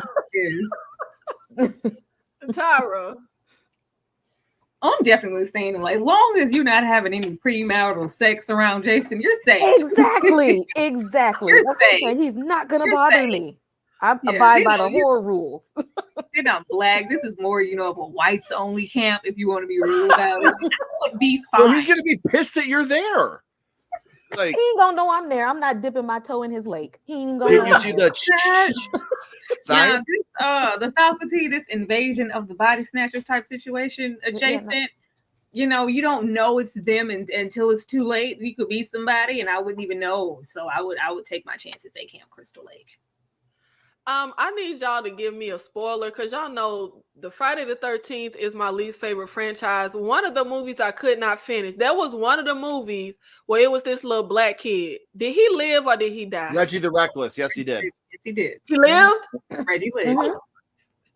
Oh, that warms my heart. I couldn't make it through the movie, but I was just like, please, Lord. Because, you know, they finally added some black folk. I think it was the third one where it was like the little biker gang. And they all died. I was like, oh, please don't kill this little kid. Please. Thank you. Kay, what would be the scarier horror location to find yourself in? A small town or a grocery store? We have the small town of Derry, and we have the grocery store from The Mist. See, no, because Pennywise live in Derry. Okay, that's where he resides. I would absolutely take my chances in the grocery store. The Mist is gonna get, it's gonna do what it got to do and then go on by. Pennywise, he stay there. That's his territory. That's his grounds. You step foot over there in Derry, you asking to get got.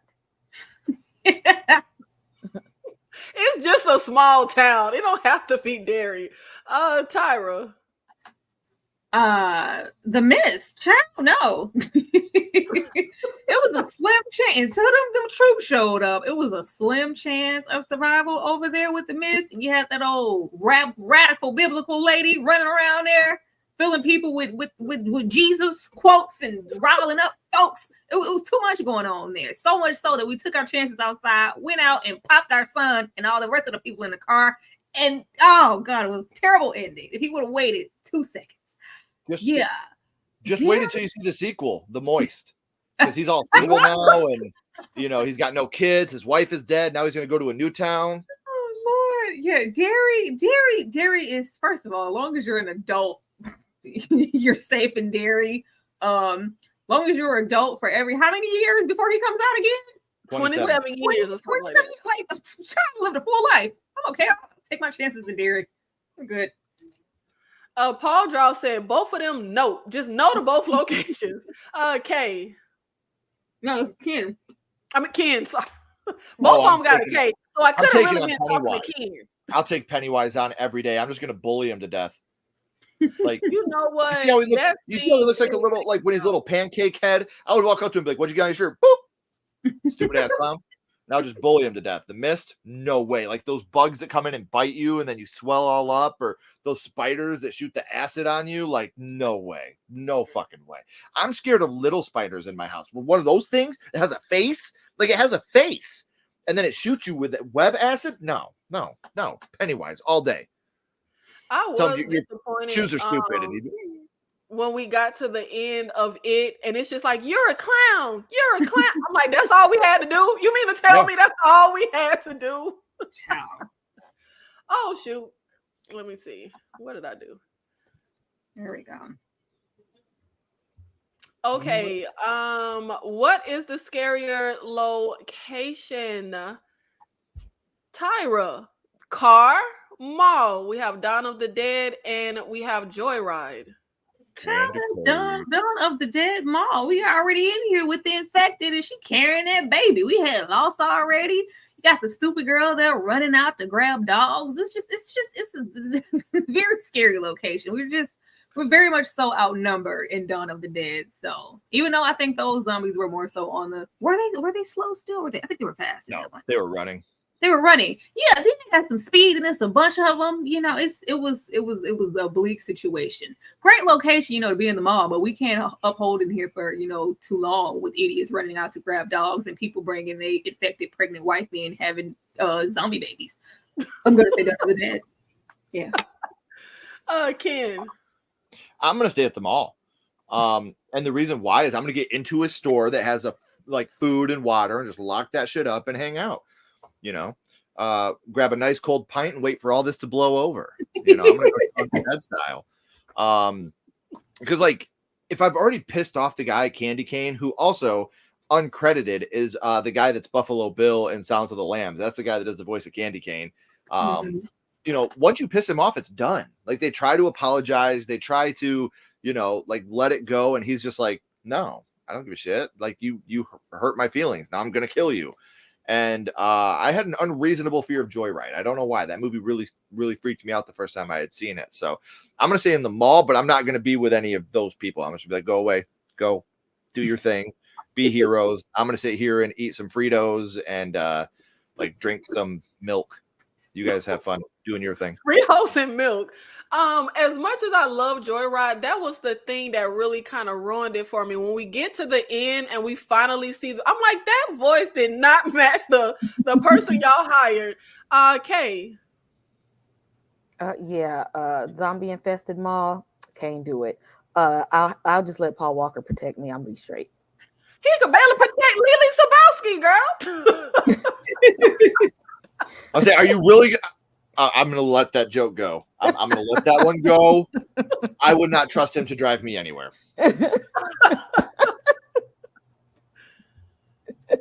Do not do my boo like that. Don't do it. Yeah, she loved Paul Walker almost as much as the people under the stairs. I know. I love Paul Walker too. He's fantastic, but I'm going to stick beside him. Take my chances walking. Tyra, what? Yes. What would be the scarier location to find yourself in? The haunted house, we have haunt, or stuck inside of a game, which this is from Escape Room. Oh, definitely the escape room, because they were way too trusting and tolerated way too much in the hunt before it was like, oh, is this real? Like, I don't, baby, you got one time for me to come somewhere and for you to tell me you taking my phone. For what? Why? Yeah, I'm just your phone and your keys. You got to put all your information. No, it was too much. Definitely the escape room. Like, unless you could figure out whatever conundrum they have going, you're dead. I'm going to say escape room. Yeah, I don't ever want to have to be in a horror scenario where I gotta like use my brain, like smarts and like no, like I'd rather just have to use my brain to like get out, but not like figure out puzzle. Oh Jesus, I'm dead if I gotta figure out a puzzle. Kay. I'm gonna take the haunted house here because I'm just gonna get somewhere in the corner and hide. Yeah, it's their haunted house. Like if they don't know I'm there. Because see, with escape room, they keep putting you in different locations and stuff. You got to keep moving around and whatnot. If I get in one little place and hide, I'm gonna be fine. Ken, I'm gonna say haunted house too because I'm dumb. I could not figure out an escape room. We tried one. I kept pushing the button like help. They're like, you just walked in. I was like, help. I don't get it. Help me. Now hold on. As a caveat. Is this team Sledgehammer? Is my wife, is Ashley with me in this? You want her in the horror situation? Pull her on in. Escape room. She's smart as hell. Like Ashley is so goddamn smart. We're going to win. Take her with me. If it's by myself, I'll take my chance at the haunted house. If Ashley is there, we're doing it. Thank you. Okay, he want his. Well, you heard that, Ashley. You're gonna have to risk your life. You can't be home safe and sound. Ken won't try. She did want me to tell you guys. She's really like. For those of you that don't know, Ashley is the other half of Sledgehammer Horror. She couldn't be here tonight. She's a respiratory therapist. She got called into work. She's a real life superhero on top of being beautiful and smart and funny. And but she really wishes she could have been here with you guys. You better hype up your wife. That's what I'm talking about, Ken. You better hype her I up. found a woman in high school that wanted to like put her lips on mine. So I was like, I'm gonna make this so if you want to leave me, like you got to get a lawyer, you got to spend money. Like you better just. I look like Mr. Tumnus. Like the fact that I was able to score Ashley, like that was a fucking miracle in and of itself. That's like biblical size miracle. So I was like, you ain't going nowhere. How do I follow her like a little brother's friend on your leg? Like, no, stay around. Please, you're perfect. Don't leave me. Shout out to Ashley, the other half of Sledgehammer Horror. Yes. I bet you he wouldn't leave her like old boy did. Later. I bet you he would wait for Ashley. Okay. What? No, on, Ashley would have situation? the good sense. Ashley, because she and 28 is weeks upset. later, the husband, leaves the wife in the house. Kay always feels like the husband was supposed to stay when she goes after that young boy. He's supposed to stay and try to go rescue her after she diverted from the plan and go save a kid she didn't even know. Supposed to leave her. No, I'm just saying, Ken, like, without we know Ashley, would have had the good sense to go. yeah. Without Ashley, I don't exist. So if she's diverting from the plan, I'm diverting from the plan. That's I will what. follow her into the See, dark. I knew it. Like, Nobody was with me on this, Ken. Nobody was Not with a good one, Ashley, because I'm leaving. Ashley walks around with two shadows when I'm around because, like, I will, like I said, I'll follow her wherever she goes. I go because without her, I'm nothing. Finally, somebody gets it. Oh. Yeah, we we can move did. Is this a marriage, Kay? Maybe it's the marriage bond because I'm leaving. Okay. We did. Me, Kay, and Tyra did a video. We did a live one. Is Dom a villain? For 28 weeks later, me and Tyra said no because your wife should have had the good sense to bring her tail when you told her to. We ain't finna die together, but you know. Kay told her husband, if I die for being stupid, you got to die with me. So don't you leave me. This is my thing. And again, I have two daughters. I was raised by a single mother. I've been with my wife for 20 years. I respect and love women very, very much. If you find me a wife that listens to her husband, I'll give you $1 billion. I would tell Ashley, let's do this. And she'd be like, yeah, okay, cool. Remember that time I told you to fold the fitted sheet? Fuck you. We're going this way. No chance she's going to listen to what I say. She's going to be like, Ken, I know you. You're dumb. Follow me. And I'm going to be like, that's fair. Let's go that way. Because you're right. I can't fold a fitted sheet. Oh my God. I don't think anyone folds fitted sheets. Kay, which horror location would be the scariest to find yourself in? We have a police station from Let Us Pray, a great horror movie that I don't really hear people talk about, and a haunted house. We have the haunted house from The Conjuring. The police station has weapons. I'm gonna go there instead. Mm-hmm. I'm surprised you didn't say something about running. Tyra. Well, see, we can stay put. Now we got the weapons to fight. Now I can stay right there. Thank you, laundry. Thank you. Hold on, keep that up there. Rolling up the sheet and stuff it in the closet. Not Yeah, love right now. and roll up every time Ashley's like, did you fold that fitted sheet? I'm gonna be like,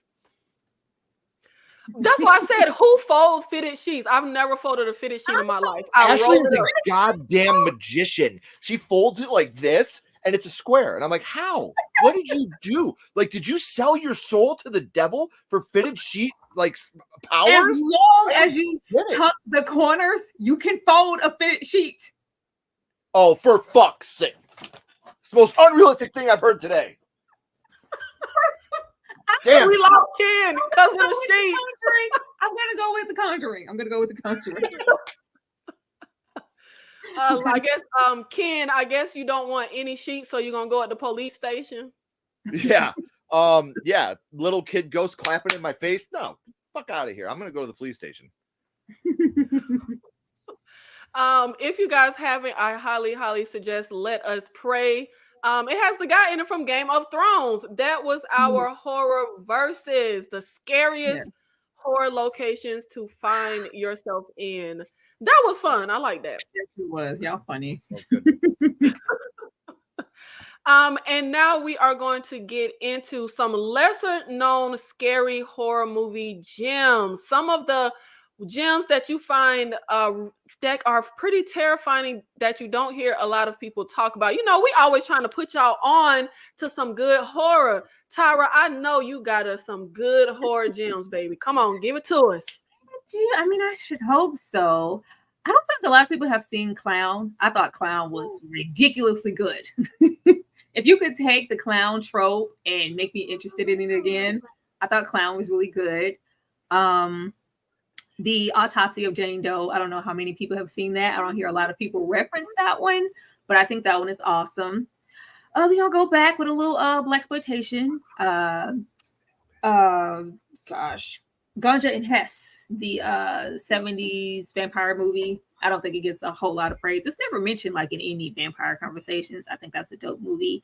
Another 70s movie. Let's Scare Jessica to Death. I think that's what it's called. Really great. One I made you watch, Contracted, that I don't know if you liked it or not. But I think Contracted part 1 and 2 is like really underrated. I enjoyed myself with Contracted. Society from the 80s. I told you to put it on your list. Make sure you watch Society. I love that one. Body horror. Yes, love it. Session 9. Session 9 is really, really underrated to me. I don't hear it mentioned enough. The Platform on Netflix. I cannot wait for the second installment of that. I really, really enjoy Platform. Was that the foreign movie where they're going on the elevator? Oh man, great choice. Good for me. And another, I guess, kind of foreign one. It's a alien film. Sorry, Kay. Sputnik. Sputnik was really good. I really, really enjoyed Sputnik. If you have not seen Sputnik and you love movies like Alien, please go watch Sputnik. And Hatch. Hatch was great. I guess I'm in my foreign stuff today. Hatch was really good. Go and check out Hatch. I enjoyed myself with that one as well. I'm telling you, foreign horror is where it's at. Ken, what are some of your lesser known horror gems? The only movie I've ever given a 5-skull review to that Ashley and I have ever covered is Summer of '84. And I don't feel like that movie gets enough love. I think it is one, like I said, it's the only movie I've ever given a perfect ranking to as a horror movie review. Sometimes they come back. The Stephen King made for TV film. It's my favorite Stephen King adaptation, and not enough people talk about it. It is streaming now on YouTube for free, so you can check it out there. There's this movie on Tubi and Amazon Prime called The Bride of the Killer Pinata. I think that movie is just like super underrated and so fantastic. There's some great acting, really handsome actor in the movie, built really well, very kind eyes. Name might be Ken. Yeah, the type of guy you just want to hold you like a roll and he's butter, that type of thing. And then Frailty is a movie that I don't think gets enough attention. Yeah. And another one that I get this a lot because people don't consider it a horror movie. The Hand That Rocks the Cradle, actually, I think is a super underrated horror gem. And in line with that, Flowers in the Attic, the original Flowers in the Attic film, I think is another one that not a lot of people really gravitate to as a horror film.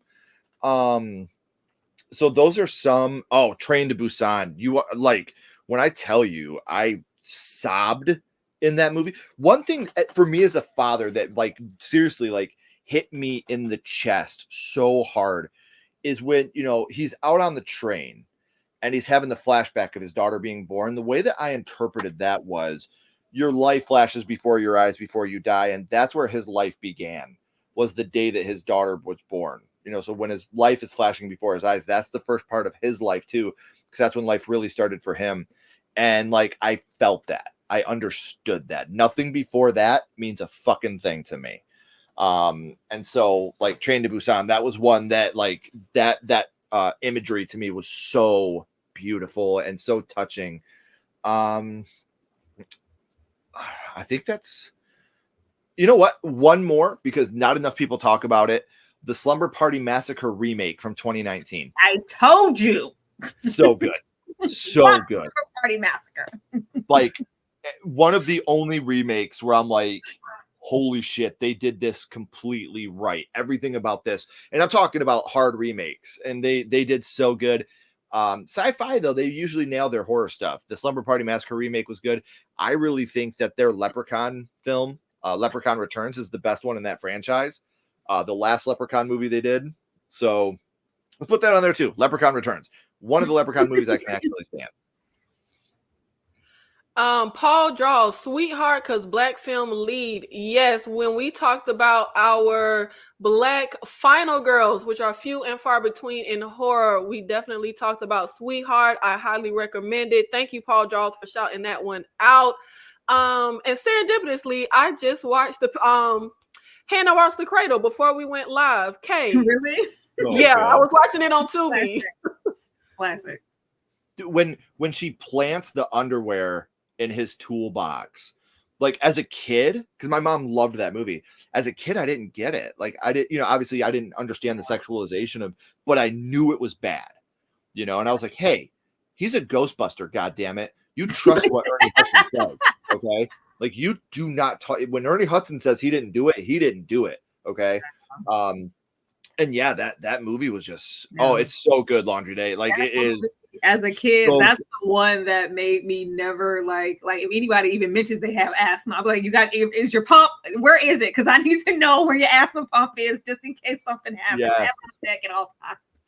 See, and I'm glad, because we just did a horror not stream, and Hand That Rocks the Cradle was one of the movies we put on there. Do you consider it horror or not? And it was really low ranking, and I was like, wow, like, I thought that a lot more people would consider this a horror movie. Like, we had What Lies Beneath on there, you know, these movies that are kind of that borderline, is it a drama, thriller, horror? And like, I'm really glad to see that you're all agreeing about The Hand That Rocks the Cradle being a horror movie, because I think that movie is completely horrific, you know, from start to finish. It starts with an SA scene, you know, so like, you start and you just all the way through is just anxiety and stress, and it's such just like a scary movie. So those would be my lesser known scary movie gems. Yeah, I've said it quite a few times on this channel. I don't really get into the genre semantics. People love to say that's not horror. There are a lot of multi-genre films that pull from a lot of different genres, especially horror. So yeah, I would definitely put And it under I've always horror. said, I think horror is the hardest genre to be like, yes, it is, or no, it isn't. You know, like, what makes a comedy? Well, am I laughing? Am I feeling funny? Like, that's a comedy to me. What makes it sci-fi? Is it futuristic or spacey? You know, what makes it horror? I don't fucking know. Like I said, the scariest scene I've ever seen in my life is the Large Marge scene from Pee-wee's Big Adventure. Don't consider it a horror movie. It has to have blood. You ever watch ER? You know, like, there's so many different things that it's so hard to encapsulate what makes a horror movie a horror movie. And I think that's what doing stuff like this is so amazing, because we all have differing opinions. And if we all agreed, there'd be no reason to do this type of stuff. I wouldn't have met 2 new friends tonight and got to work with a friend that I've worked with a couple different times. So I love the fact that we get to do these things and have these conversations about what horror means to us in comparison to what it may mean to you guys. You know, watching Get Out is a much different experience for you guys than it is for me. And that's just a fact. I love the movie. Fantastic horror movie. Jordan Peele is a god among men, starting at Mad TV up until now. I love the guy. Keegan Michael Key's from Detroit, represent. So like, but the different experiences we feel from watching horror is just a fact. And I love that we can communicate like this with this type of platform now and be able to share these opinions with each other. It makes it so amazing. I agree, Ken. That was my thinking behind even creating KillerCon. So yeah, I love everything you just said. And we talked about recently how that opening scene in Get Out, every Black person know how that feels. Baby, if you don't get me the address, if you don't get me there, because I am on an unknown street. Okay. Lesser known horror gems. It's now, this one is a foreign film I did watch. We talked about it a little bit yesterday.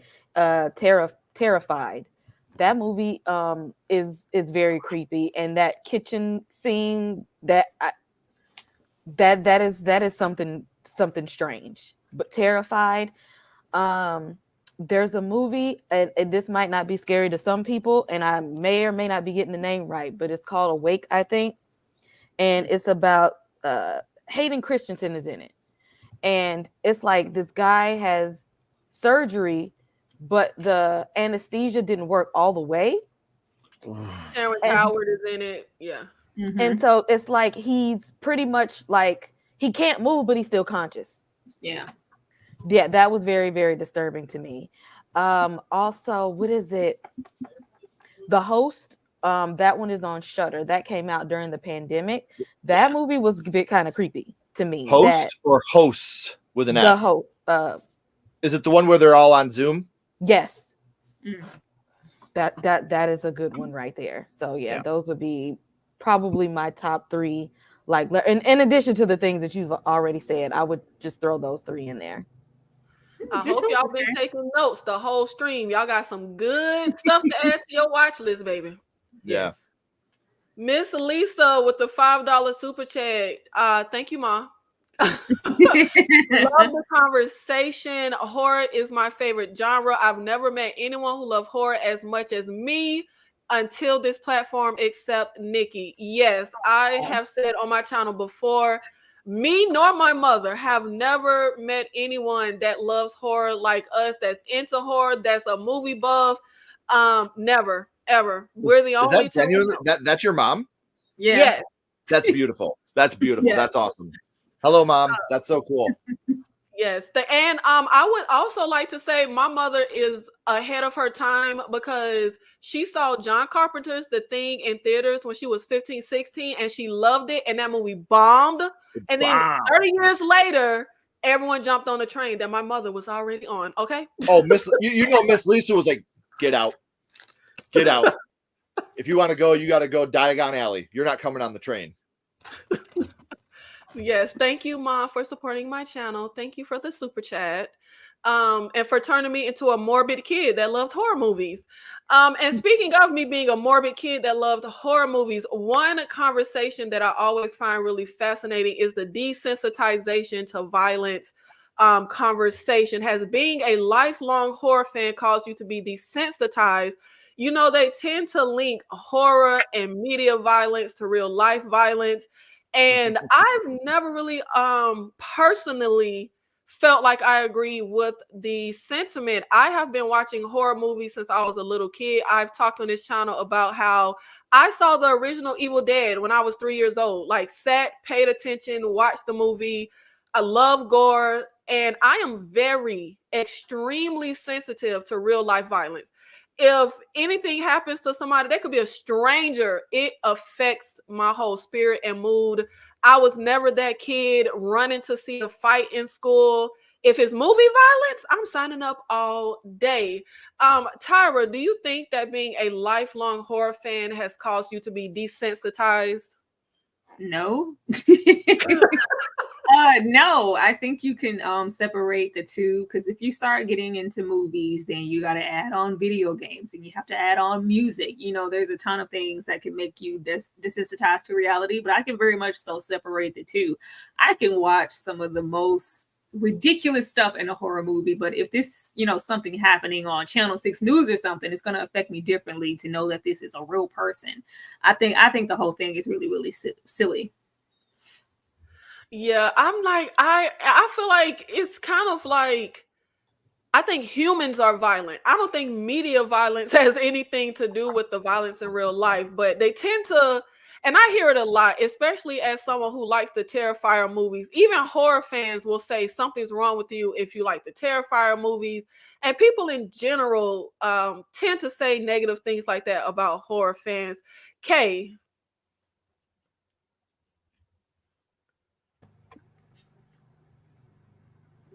Oh, I was waiting on a question. I thought you was gonna ask a question like after the question.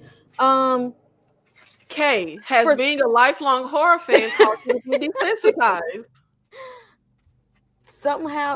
Somewhat, in a way, desensitized, but I look at it as to the genres, I guess, to the subgenres that you like. Yes, but then there's always a horror fan that are the subgenres that we're not going to venture into.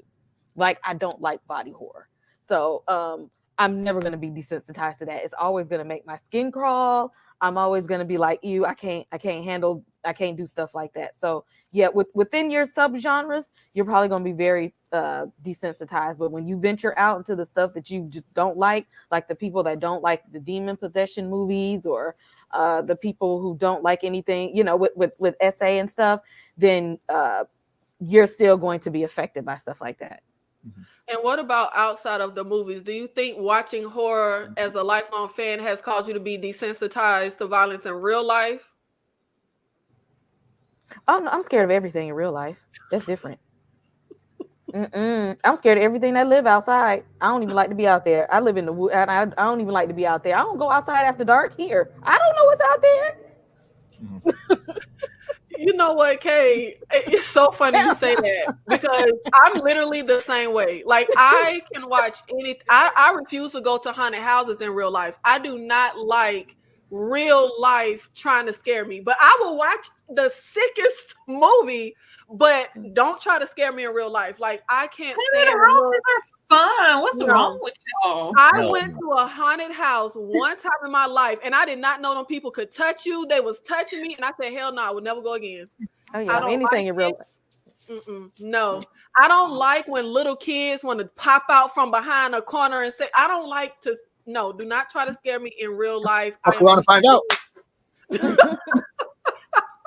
I'm extremely sensitive in real life. Ken. All right. I am by no means a therapist or have any type of education in psychiatry whatsoever. But I've always felt like, because I get this question all the time, like, Ken, you have a 16-year-old son, a 12-year-old daughter, a 4-year-old daughter. When did you know they were ready for horror? They let me know. Hey, Dad, can we watch this? Hey, Dad, can we watch that? But along with that comes education. And I feel like as long as you have the education to go along with it, my daughter, my youngest, and my middle child, they went to set with me when we did Bride of the Killer Pinata. And they got to understand, like, we're laughing, we're joking, we're having fun. Bad things are happening, but, you know, it's just a movie. It's fake. When we watch a movie that really scares one of my kids, we'll watch the behind the scenes stuff. We'll watch it with some commentary so they can understand this is just a movie. This isn't real. And I feel like the kids that watch this stuff and get the education to go along with it are more grounded in reality because they understand there's a difference between real life and what I'm watching on TV. This stuff is not real. Real is different. I had a friend that sent me a video of the person that was shooting up the school in Tennessee getting shot and killed. And I was like, do not ever send me this stuff again. Like, ever. I don't want to see a human being get hurt. I understand what they did was disgusting and I'm glad they were taken out. I don't have to watch it. I don't want to see that stuff. So when it comes to even desensitization in horror movies, I think that a lot of what happens in your real life, like I said, I thought I was desensitized to horror movies. I lost my mom, who was my best friend. And then I watched The Dark and the Wicked and I was literally shaken to the core.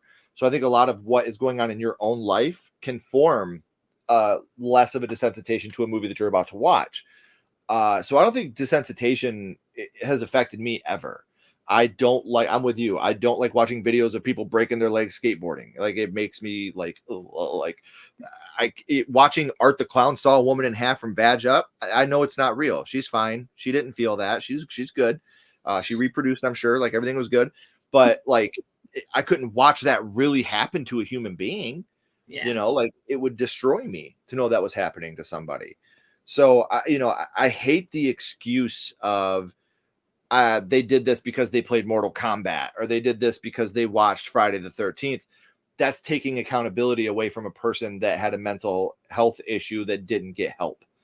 And that's because mental health is still taboo, with men especially. Like, don't be a bitch, you're fine. Like, if we took mental health a little more seriously, maybe a lot of these things wouldn't happen and people would get the help that they need to not hurt themselves or other people. Yes. Yeah, I agree with a lot of what you said. And I think about the fact that, and I do wonder, I mean, I don't ever want to procreate, child. I don't want to have kids. But if I did have kids, I started watching horror at an extremely young age. Like, and I feel like the kids around me, they can't even sit still for cartoons. Kids fidgety, Right. they got a short I was literally very engaged. Like, I just loved movies from an early age, all kinds of movies. And I actually wasn't really into cartoons. I just really loved movies. And I kind of would feel like, well, am I not desensitized because I grew up just with a strong knowledge, like you said, of understanding that this isn't real, it's make-believe. But then I feel like some people, you like, everyone knows a movie isn't real, but somehow end up kind of affected in a different way. I think that comes down to a parent or guardian actually sitting down and having this conversation with them. Like, if you really do this, and again, it comes to mental health too. You got to know your children, you got to know your peers, you got to know the people around you. Some people, like I said, they have mental health issues, and this is not a slight at anybody, but if you don't get help, you wouldn't be mad at a person that died from cancer that didn't know they had it. Damn it, you had cancer, but it's whatever. Oh, damn it, you had depression, you had anxiety, you had bipolar disorder. It's an imbalance. They need help. And we don't take that seriously enough. And as long as you can get the education and you can get the help for any type of mental health issue that you may have, I feel like that is where a lot of the problems with violence comes from in general. Yeah, and this knowing your kids part is really important because my mother indoctrinated me into horror really early. And then I was the only child, and that was like our bond was movies.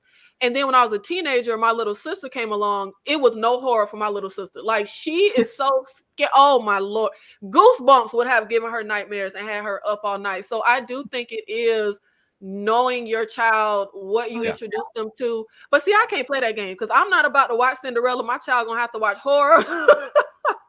So I don't know how I could Watch do everything. You know, I have a 14-year-old and I have a now 6-year-old. They both love horror. If we have movie night, 9 times out of 10, they're picking a horror. So all of the little naysayers out there who like, oh my God, you let your kids watch? Yeah, I do. I joke a lot on this channel about my mother being a terrible parent because yes, people said that when I was a kid. Like, why would you let your child watch that? So yeah, your 6-year-old and the 14, and that's something else. Kids want to hang. Like if it's movie night with the family, the 6-year-old want to hang. Like I think when people hear horror, they think like, oh, you're just letting like there are certain horrors I would never cut on for my kids, but we're gonna sit up and watch Hunt. We're gonna sit up and watch my baby's faves. He loves it. I'm really getting tired of the Freddy Night on Elm Street franchise. That's his go-to, or Chucky, or all of those. Like they love those things. And then my oldest one, it's free game. We're watching whatever. Like, what are you talking about? They love it. First off, kudos to you for still doing family movie night because nobody does that shit anymore. Kudos to that. And for us, like my 16-year-old son, he's like, I don't give a shit about horror movies. Like I don't care. Like let's watch football. And then my 2 daughters are like, let's do it. I love this shit. So again, it depends on the child too. Like you have to, it's just like any human being. You have to know what they like, what they dislike. And if you force it on somebody, they're going to hate it. And then go ahead. Is there a line you would draw, Kate, when it comes to your daughter? Like you told us the last time your daughter likes all the frilly kid stuff, but is there a line you would draw when it comes to her horror movies? I feel like as a kid, I could watch anything. It would used to be funny to me. The only line my mother would draw is sex scenes. Child, my mama would really no, I could watch anything except something with a sex scene. Kay? Yeah, that was pretty much my mom too. We could watch any horror, but the sex scenes, we couldn't get that part. But horror, my daughter though, she loves Halloween, but the horror has to be fun. It got to be the fun horror. So she's in her fun Halloween horror phase. Now, the older she gets, she want to venture out into other movies like Us, But yeah, for now, she's good. Goosebumps, that is her threshold right there. Yeah. Now, when you say like Us, do you mean like Us as a panel or Us, the Jordan Peele film? Yes, she will watch that one. I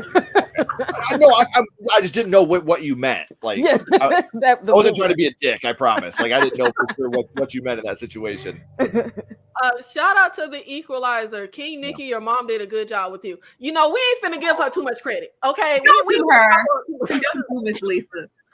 Great job, Miss Lisa. We ain't gonna prop her up too much now, child, because I ain't got all the sense I could have. She didn't breastfeed me, okay? So I'm lacking. Oh, Lord. That's disgusting. Prove it. But Kay, do you feel like there is a line that should be drawn between horror exploring violence versus celebrating violence, or do you think it's just all fair game? I guess what was that? There's that. What is that Netflix movie that just came out? It's a lot of them, Kay. It was the white ladies that was like terrorizing those 2 Asian ladies. What? Yes. White people terrorize people in every movie. That's all the movie was. Yeah, like, fucking white people.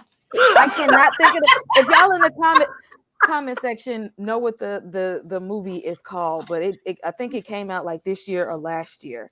But that was pretty much like the premise of the movie. Like they got mad at one of the people that worked in the convenience store and decided to go to their house and like terrorize them.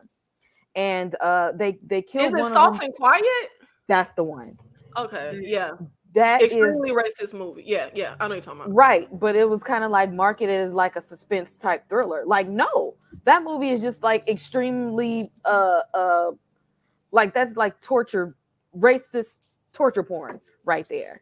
Especially with what a lot of our Asian American people were just going through with COVID, Correct. like, and then to spotlight that, like, it sucks, And what sucks is, like, we were just talking earlier about Tales from the Hood, a movie that came out in 1994, 1995, and the social messages in that movie are just as relevant now, 30 years later. Is fucking pathetic that we still have to worry about, and again, as a cis white guy, I've had it really rough in my life. But I've never been worried when I've been pulled over about what's going to happen to me, and my brother Calvin, who's a black guy, he has been, and like, I have to live this with this guy that's my brother, like, I would die for him. I would take a bullet in he was the one person that went with us to our Bride of the Killer Pinata world premiere in Chicago. He went with, that's my brother. And, we've had these conversations about why it's so different. And it's terrible that we still have to live that way. And they're making movies like this. And the problem is, people like us, they have empathy, watch this movie, and it hurts. But then you have these other people that look at that as almost a blueprint on how they should act. And it's terrible. I agree with you, Kay. Like, that's heartbreaking. Well, were you done with your point, Kay? Yeah, I was just trying to get the name of the movie, but you got it. But yeah, that was just that they didn't even have to. There was literally no point, and there was no moral of the story or anything. Yeah, and we've talked on this channel about how diversity in horror, and how it irks me that when we do get black people in horror or a black horror movie, it always has to center racism, something racial. We talked about even The Walking Dead, how you had to have Merle brother be racist to T-Dog, and the only black character had to be named T-Dog when everybody else had normal names like Daryl. And even the upcoming horror movie with Brandy. I love Brandy, again, one of our few black final girls, but I hate that she's not in a horror movie. And guess what? It centers on racism. Like, I do feel like, who is the audience? Kind of like Ken said, like, especially when there's no real moral to the story. Like, right. It's kind of like we're just seeing racism just to see it. We're just seeing horrific things happen to people just to see it happen. Tyra, do you think there is a line between horror exploring violence versus celebrating violence that shouldn't be crossed? This is hard for me because I really like violent stuff. I enjoy like the brutality of it all. Like, I like something. I'm falling so deep in love with both of you. You guys are so okay. Like, I've loved Nikki. I've loved her for a long time, but meeting you two are fantastic. I just love listening to this. This is amazing. I think because the threshold for me is so high, it takes something really despicable for me to like flinch and go, oh, I love something where I have to look away. I like that. Now that like let me think, like movies like Titan, situation with the car and the woman and all of that was happening. Martyrs, or a lot of people like despise Terrifier 2 with all of these, so some of you just Terrifiers in general with like, do you have to, there is a certain point in movies where it's like, okay, we didn't maybe have to, kill the homeless woman and chop her breast off, worm and wear her hair and creep down the hallway naked, but I like that. Mm-hmm. I was like cheering, like, oh my god, this is so Marilyn Manson. I'm loving this whole scene. Terrifier. This is great. It's giving dope show, but that's the way our weird brains work. That's the way our weird brains work. But I can understand why some people would feel like, you know what, you really don't have to go that far. A lot of movies, they do tend to give overkill that's unnecessary, but I am one person who enjoys it. Yeah, because I feel like when I see, because I love to read articles and different stuff and hear how the people that are against horror, I don't know, am I the only person? I love to hear opposing arguments that, people that don't think like I do. And that's one thing they always say is, horror, you're just celebrating violence. But I honestly, I'm be honest, I feel like that Eminem song where he's like, hey kids, do you like violence? Yeah. I love violence and I'm fine celebrating violence in film. I feel like humans are violent. Like, that's why I was so confused when people were so appalled that Will Smith slapped. Like, really, he slapped someone and we're appalled? Like, we used to watch people fight to the death for entertainment. We used to stone people in the middle of like the town. Like, humans are violent. Like, that's what we do. And I don't know. I feel like I don't see a line between exploring violence and celebrating violence. I think fine, celebrate it. Like, it's cathartic. It's make believe. It's fun. It's not real. I think our threshold is high, Nikki, because I just watched Violent in Nature. I was like, oh, all right. This is violent in nature. I see it. This is violent in nature. I expected a lot out of Violent in Nature. If you put Violent in Nature in your title, I was like, oh, this is about to be gruesome. It was like, oh, okay. My least favorite movie of the year, by the way. Oh, I still haven't seen it. No, shucks. Hated it. Oh my gosh. Miriam, the beginning of It Chapter 2, when the bullies beat and kill the gay guys, I cried the first time. Y'all know I hate a damn bully trope. And that It movie really pissed me off. And again, like, I feel like, what's the point? Because we see the bullies do this. We see this happen to the kids who are bullied, the gay guys who are bullied. And the evil, it never goes after the bad people, the bullies. It only goes after the good people. Ken. On that, I think because Stephen King, all that was also in the novel. And I think what they were trying to portray there is, Pennywise is a monster, but these people are evil. Like, this is real evil. I have a friend of mine. I'm not going to mention his name. He's a fellow YouTuber. If he wants to talk about it on his channel, he can talk about it. He's LGBTQ+. He's gay. And he went to see It Chapter 2 in the theater, and people were cheering at that moment, and it devastated him. He was like, I'm in here with people. Yes, people were laughing and cheering at that moment when they killed the gay guys on the bridge. And my friend, who, again, I'm not going to say his name out of respect. I don't know if he wants me to tell the story publicly. He was defeated. Like, how are we still in, 1927? And how are you laughing and cheering at this? And I think that when you were talking about, we know this is fake, we know this is fiction, the only time, to me, that horror goes too far in that type of thing, and I'm going to be really specific here, Tales from the Hood 2, when they told the Emmett Till story, I was disgusted with that part of the anthology. What Emmett Till had to endure as a human being for the civil rights movement was horrific. And for you to fictionalize that in a movie, I don't like that. Same thing, if you ever do anything where it was a real life situation and you use that real person's name as part of your fiction, I don't care what the instance is. It could be the Abraham Lincoln shooting. I don't care what the situation is. If you use that type of fact in your fictionalized movie for entertainment purposes and don't, add anything good to that story, I think it sucks. I hate that. That's the only time I think that it's a celebration of violence. It's unnecessary, is when you're celebrating something that really happened to a human being.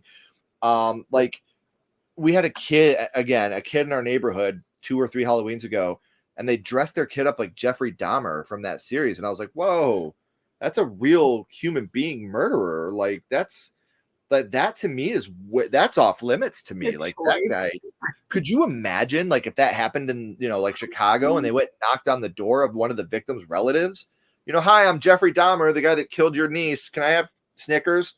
Like, I'd be disgusted at that. So that to me is when I think that the horror element of it and the celebrating is, if it's celebrating something that really happened in real life, then I think it's not okay. When you're celebrating fiction, it's fake. It isn't real, guys. Like, again, it goes back to that education. When you're celebrating a fact, no, it's not okay. Yeah, I can get behind that. And going back to the It Chapter 2, Tyra, now when it comes to just, the violence and things happening, do you feel like you're affected differently if there's an emotional tie? I feel like I like a brainless, you just want to see everybody die horror, but I feel like the horror I prefer are the movies that you feel for the character and you actually have an emotional response when someone dies. I feel like I love for there to be like a heart to the film. I love for there to be an emotional devastation. Do you feel like it's still just, fun and fodder when there's like a emotional tie in there, or do you feel like there's a difference between the celebrating violence if it's just violence for violence sake, as opposed to there being a actual heart to the story? Oh yeah, that's completely different. Now I love me some violence. That triggered me. I remember because I love the first It chapter. I love the first one. So when the second one, I was like, "What the hell is this?" I was in the theater. I yelled, "What the hell is this?" Like when it's something that feels like it's targeting a certain sector of people, or it was put in there to trigger a response, or it feels intentional. When stuff feels intentional and personal, then it has a whole different meaning, whether it's, Pandering. especially, towards a particular minority or sexual, like then it's, you're doing this purposely here. Then I'm questioning the people behind the film and everything else. And why did you guys think that this was okay? And exactly who is this for? Like, who the hell was that scene for? There was a way to show that these are the monsters without targeting that couple in that way in the beginning of that movie. So many countless movies that we've seen. It's a difference, between me being disturbed, like, oh my God, and then I'm just disgusted. I'm not trying to be disgusted, not that kind. Like, that's totally different, completely separate. Okay, when they're talking about a line in horror between exploring violence and celebrating violence, do you feel like there's a different connection if there is an emotional tie? Do you feel like we as the audience need a more level ground sometimes when we're coming to horror to actually be emotionally affected by the film? Or do you think it's just all just a celebration of violence and just fun? That depends on the person. Everybody ain't wrapped too tight. In theory, we would like people to be culturally sensitive to certain things, like the movie Soft and Quiet. Even though it wasn't that good, but movies like Antebellum, you would expect people to have some kind of cultural competency, but that's not always the case because, again, not everybody was raised right. So, Right. We have a question from Laundry Day. I'll take this to you first, Kay. Do you think that movies that explore racism and historically accurate things that have been done to Black people should be presented as horror, or do you think it's just trauma porn? depends on the genre they selling it in. 12 Years a Slave is definitely a horror movie for me. So one watch, I'm good on that. But it depends on people's threshold. Some people have had enough, and they're like, to me, it's if this is what people are cheering for is the trauma, people being traumatized, then that's just what it is. Now, people who've already I've had a lifelong education of history. I already know. You don't have to beat me over the head with. I know the stuff that they're not putting in the movies. So you don't have to put it that way. I know the stories that they're not telling. But again, some people don't even have the threshold to take it in that manner. Yeah, and I always get pushback when I say I'm sick of seeing racism in horror and I don't want to see SA in horror. And the pushback is always, well, it's horrific, so it should be in horror. And I agree, it is horrific. But my issue is it's not really diversity if you're only ever presenting the Black characters in one way, like as if the only conflict we could throw in for Black characters has to be centered on racism. We can't just have Black characters in a sci-fi scenario or a horror scenario that has nothing to do with racism. And I'll say, Laundry Day, I want to say it's presented as trauma porn because I'm going to be honest, I feel like who's the audience? I feel like, hey, I've had my history lesson my whole goddamn life. Like, I don't need your movie to tell me any history. As a matter of fact, just like Kay said, I know more than the movie is saying. I grew up Black in the South. Like, my grandmother had the first integrated salon in her town in Tennessee. Like, I have looked. And I feel like in these movies, who is it for is the thing that always gets me. And I feel the same way with SA and horror. For me, SA in horror, and I've said this before, is filmed in a way that's tantalizing. Like when you get I Spit on Your Grave, the cover photo is literally the girl half naked with her ass on the deck. Like, that's not showing me that the R word is horrific and devastating. It's showing me that you're making this tantalizing. When you have a graphic R word scene and you're focusing on the woman's breasts and her pretty face, and no, I'm gonna say yes, horrific things belong in horror, but I think there's a way it should be framed to make it clear on what statement your film is trying to make. Tyra, did you want to chime in on Laundry Day? Do you think that movies that explore racism and historically accurate things that have been done to Black people should be presented as horror, or do you think it's just trauma porn? Oh, child, that's trauma. It's been trauma porn for quite some time. Oh Lord, it's very disturbing. I get that people want to reflect on history or may even want to go back and venture into slaves or just slavery in general. But there are so many other directions and stories that you could go. We just always get massa, whip, slave, beating. Like, why? Why?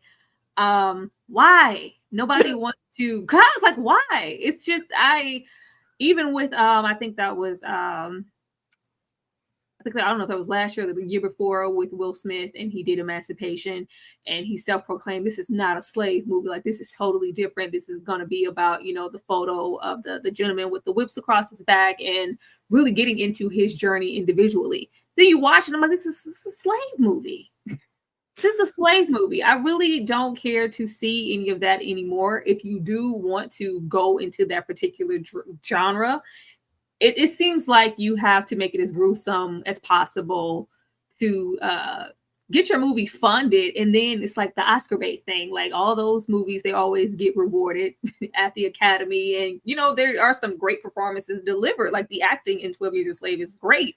But I don't want to see 12 Years a Slave or one of that every single year. I think they're finally getting the memo, because I ain't gonna speak too soon, but I ain't seeing nothing. I'm not looking either. But I just wish, if we do want to go that route and venture into that historically, talk about something else.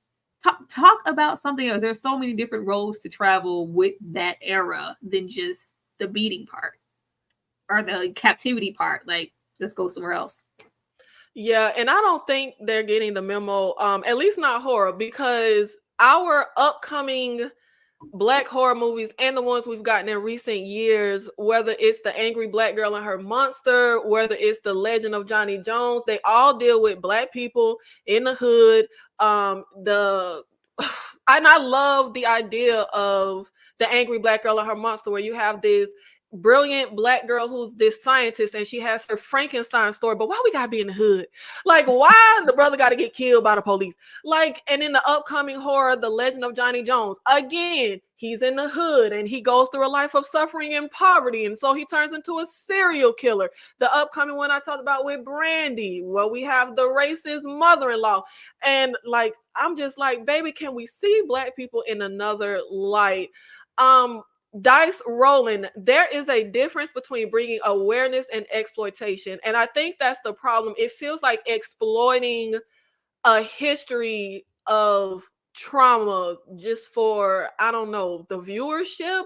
But one thing that I will say is, I remember having a conversation with someone who is white, and they were like, did you see that show Them? I loved it. I thought it was great. And my reply was, I didn't like it because I didn't like all the racism. Oh, well, I'm not saying that racism is good.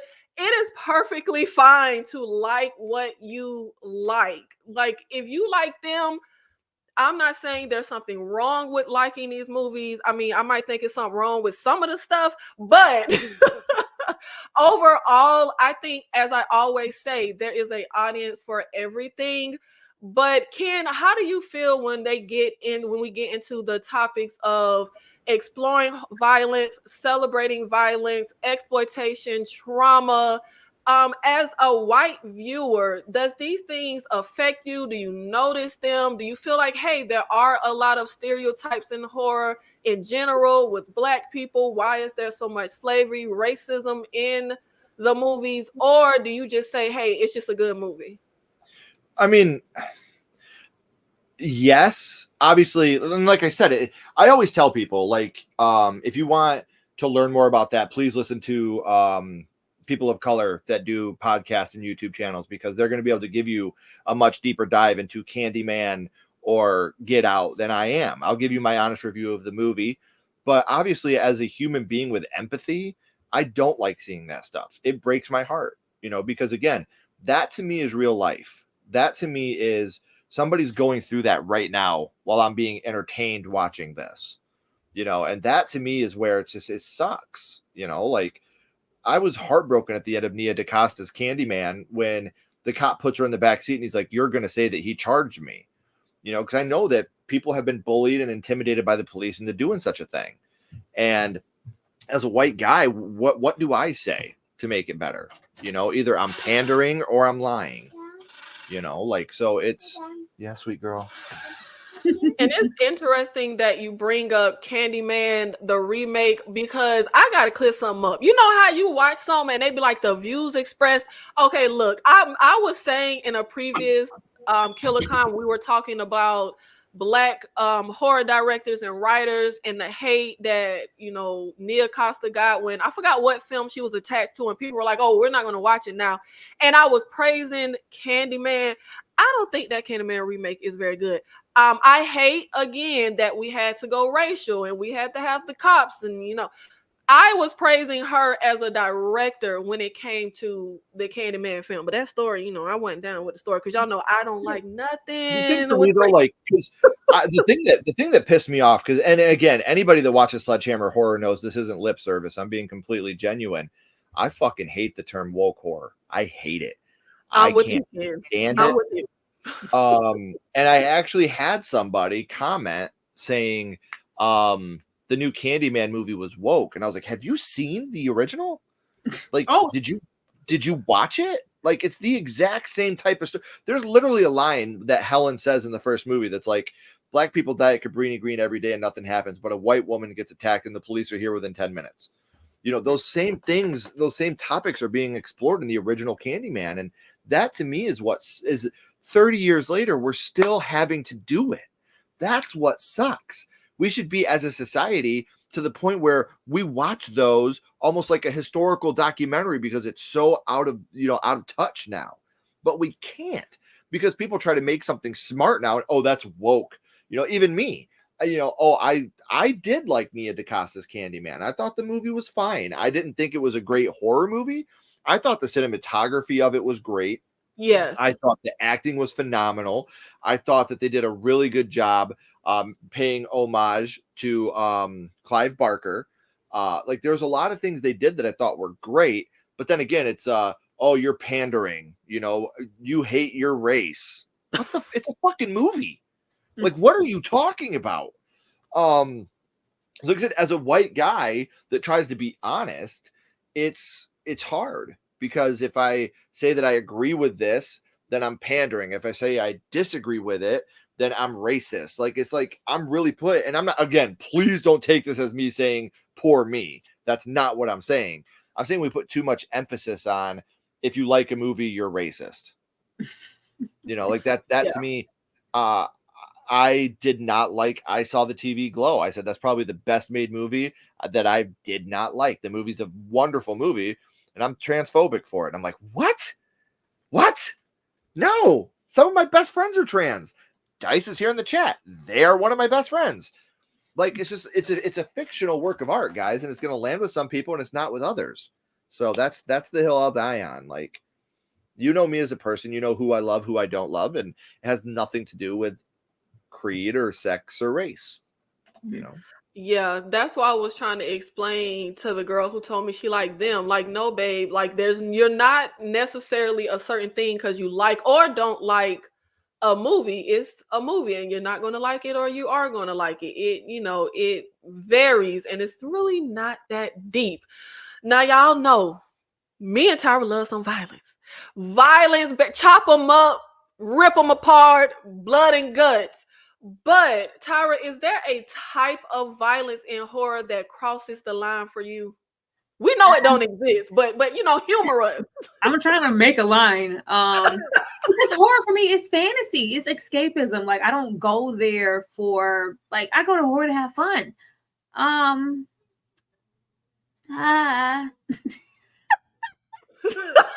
Tyra has no line, y'all. I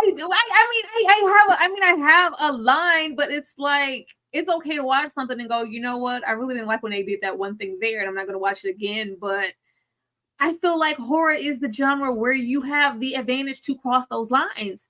so many other genres have, the limitations for people to go, oh my God, that would never happen in real life. You don't have to do that with horror. You can do whatever the hell you want to do. And that's why I enjoy it so much. Like horror and violence and gore and body horror and just carnage, it all goes hand in hand. What is horror without some violence? Crossing the line, Tara is like, let me where? I mean, Tony, where? Because I know a lot of the limitation for some people are the more gruesome things or the SA type, horrors, but I don't mind those things. So I can't just be like, I mean, I guess like I can't even. I was going to say like, don't eat a baby, but I love Bram Stoker's Dracula. Eat the baby. I don't know. I don't know. I enjoy it all. Sorry. And guys, K Wi-Fi, y'all know K is out in the woods like a crazy person. Her Wi-Fi has dropped, so unfortunately we have lost K, but hopefully she can come back before we are done. Ken, is there any type of violence in horror that for you crosses the line? It's a tricky question because I would never say don't do this, because if you draw a line somewhere, you have to draw a line everywhere. But obviously for me, SA is one that I don't like, and extreme child abuse is another one that I can't watch. Like when you have a child like getting beaten, like it's hard. Jasmine just brought up Irreversible in the chat. Have you guys seen Irreversible? No. But those things aren't horror. Like Irreversible or the American Crime, where they have the girl captive in like the basement and they're doing all those violent things, but I think it's also like a true story also. Like those things aren't horror. So I shut Irreversible off. Yeah. Like that. King Nikki, I'm telling you right now, the SA scene in Irreversible is literally like a 10-minute shot focused right on it. Yeah. And it's graphic, it's brutal, and the camera doesn't break. It's a one cut. It's terrible. I had to shut it off. But you see what I'm saying? That's not horror. Like when I say certain scenes or scenarios in horror, it's different. But when it's the other genres, I don't want to see it over there. See, and like I said, especially with that, like, give me 1 second, beautiful. Especially with like that type of thing, The Hand That Rocks the Cradle, that covered SA classy, if you want to see. You didn't see anything. We knew what happened, but we didn't have to watch it for 10 minutes. So like I said, when I see a child getting the shit beat out of him in a horror movie, that's something that I can't watch. But to me, like, I love you too. I'm happy. I'm doing great too. You go. I love you. Yeah, I would say that's the only line for me that I can't cross is the SA line. Like I feel like, and it's crazy. As a kid, my favorite movie when I was like 9 years old was Eye for an Eye with Sally Field and Kiefer Sally Sutherland. Fields. Yeah, that was my favorite. I was morbid, y'all. That was my favorite childhood movie, and it has 2 R-word scenes. And of course, as a kid, I knew what it meant. Someone forces someone, but I didn't have like an understanding of it. I just knew definition. And I feel like what really affected me, and it wasn't a horror movie, it was Boys Don't Cry with Hilary Swank. And it's the true story of a trans woman, and she gets assaulted, and it is a graphic scene. And I said, at that moment, I will never watch horror movies. That's what I'm saying. People leave. I can't do it. After I saw that, I said, but people lean into horror. Like this is where you're going to find the graphic stuff. All of the like intense graphic things are in the non-horror genre, and you would think it would be the opposite. The only thing I would be like, you know what? I'm not going to watch it in rotation. Is like A Clockwork Orange. I'm not going to watch that one in rotation. But like, and you're talking about Boys Don't Cry. Some of the sweetest, like Brendan Sexton III, he plays Tom in that movie. One of my good friends, one of the nicest guys you could ever hope to meet. And like you meet these people, and like I said, they're doing so many things in these movies, and then you're like, God damn it, you're so nice. Like, how are you able to flip that switch, and become this monster on screen?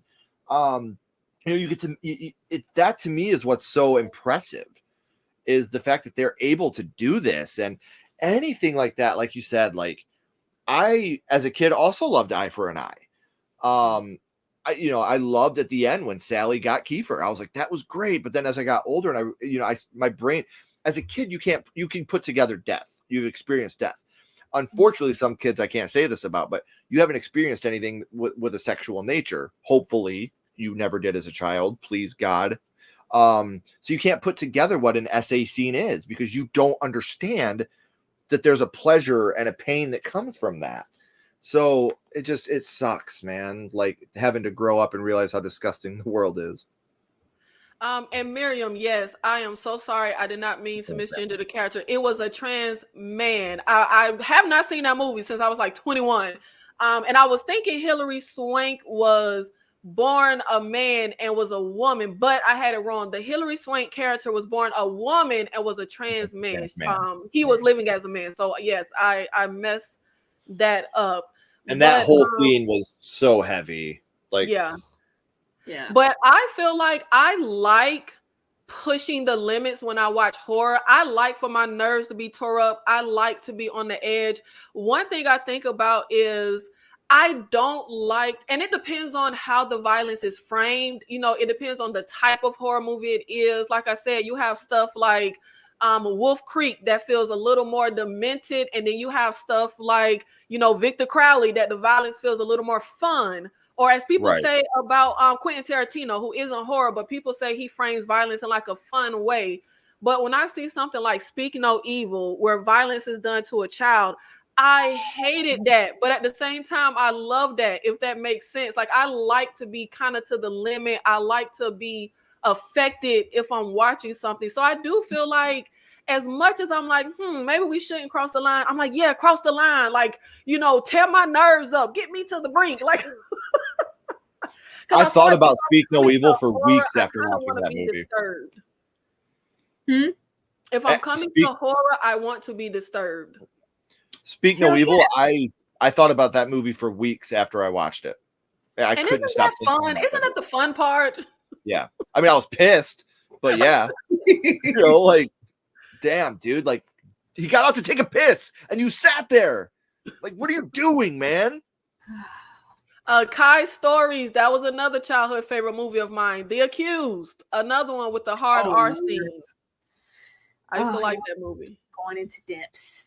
I was morbid as a kid, guys. I'm so sorry. But see, like, I don't want to watch those. I don't want to watch The Accused or the scenes from like Time to Kill. Like, I could deal with my horror. I'm gonna watch them, but it's not. I prefer, horror because it's escapism for me. I don't consider too much of it. Doesn't. It just does something else to me in the other genres. I don't want to watch it.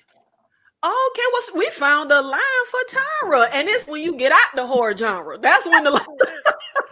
I don't want to watch that. I don't want to watch any violence against any children. Save them children if it's not in horror. Save them, baby. Now you be the main one screaming, "F them kids." In horror. Everywhere else, save your children. But thank you so much to the 50 people in the live that has stayed with us. This was fun. Thank you so much, Ken, for being here with us for KillerCon. Someone asked me recently, what is KillerCon? Killer Conversation. Because we're talking horror.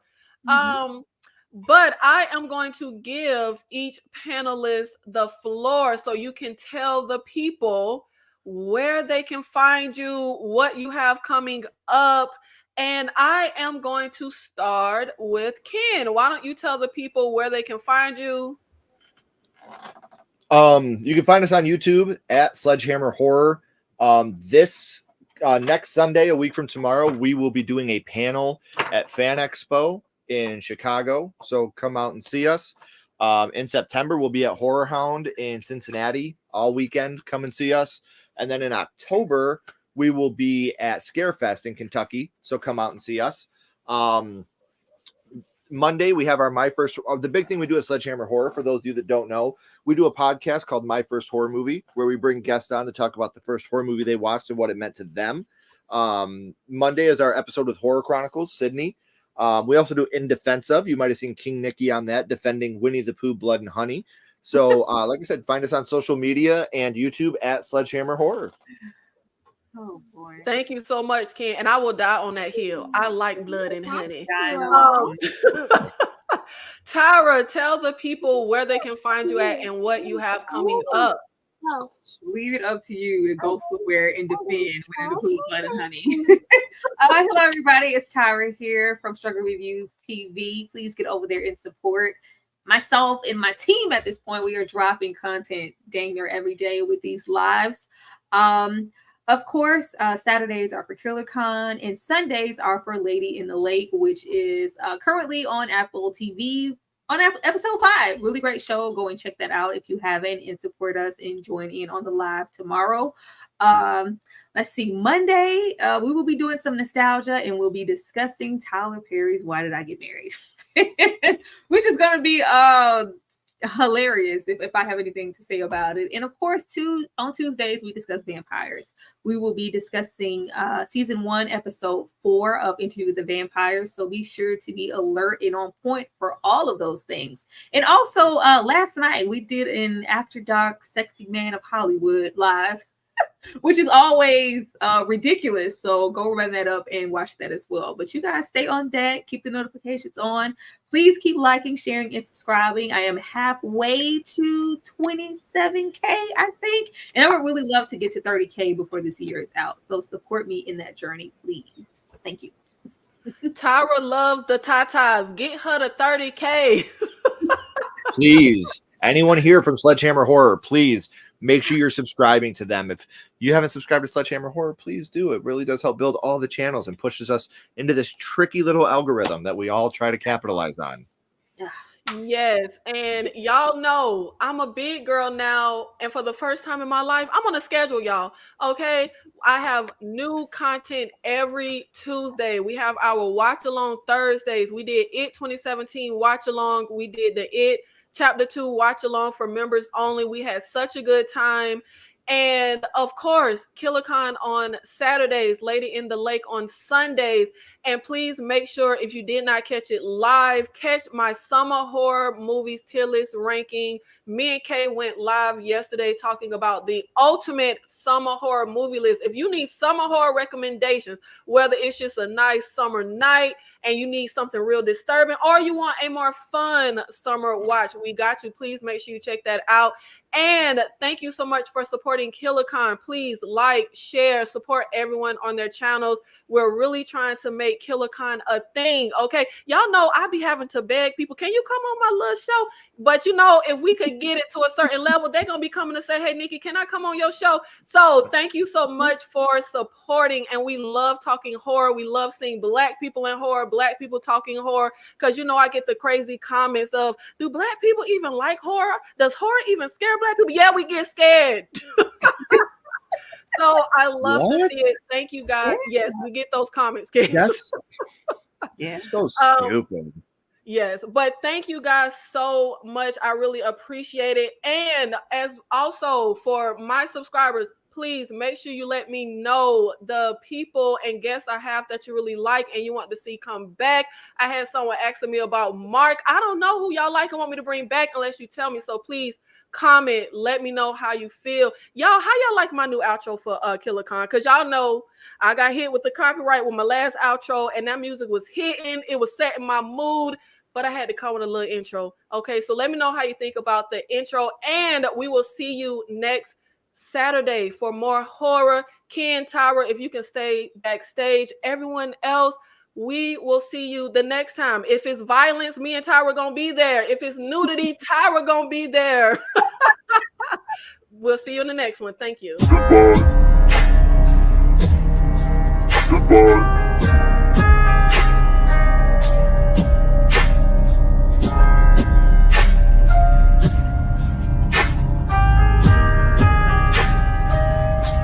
Goodbye.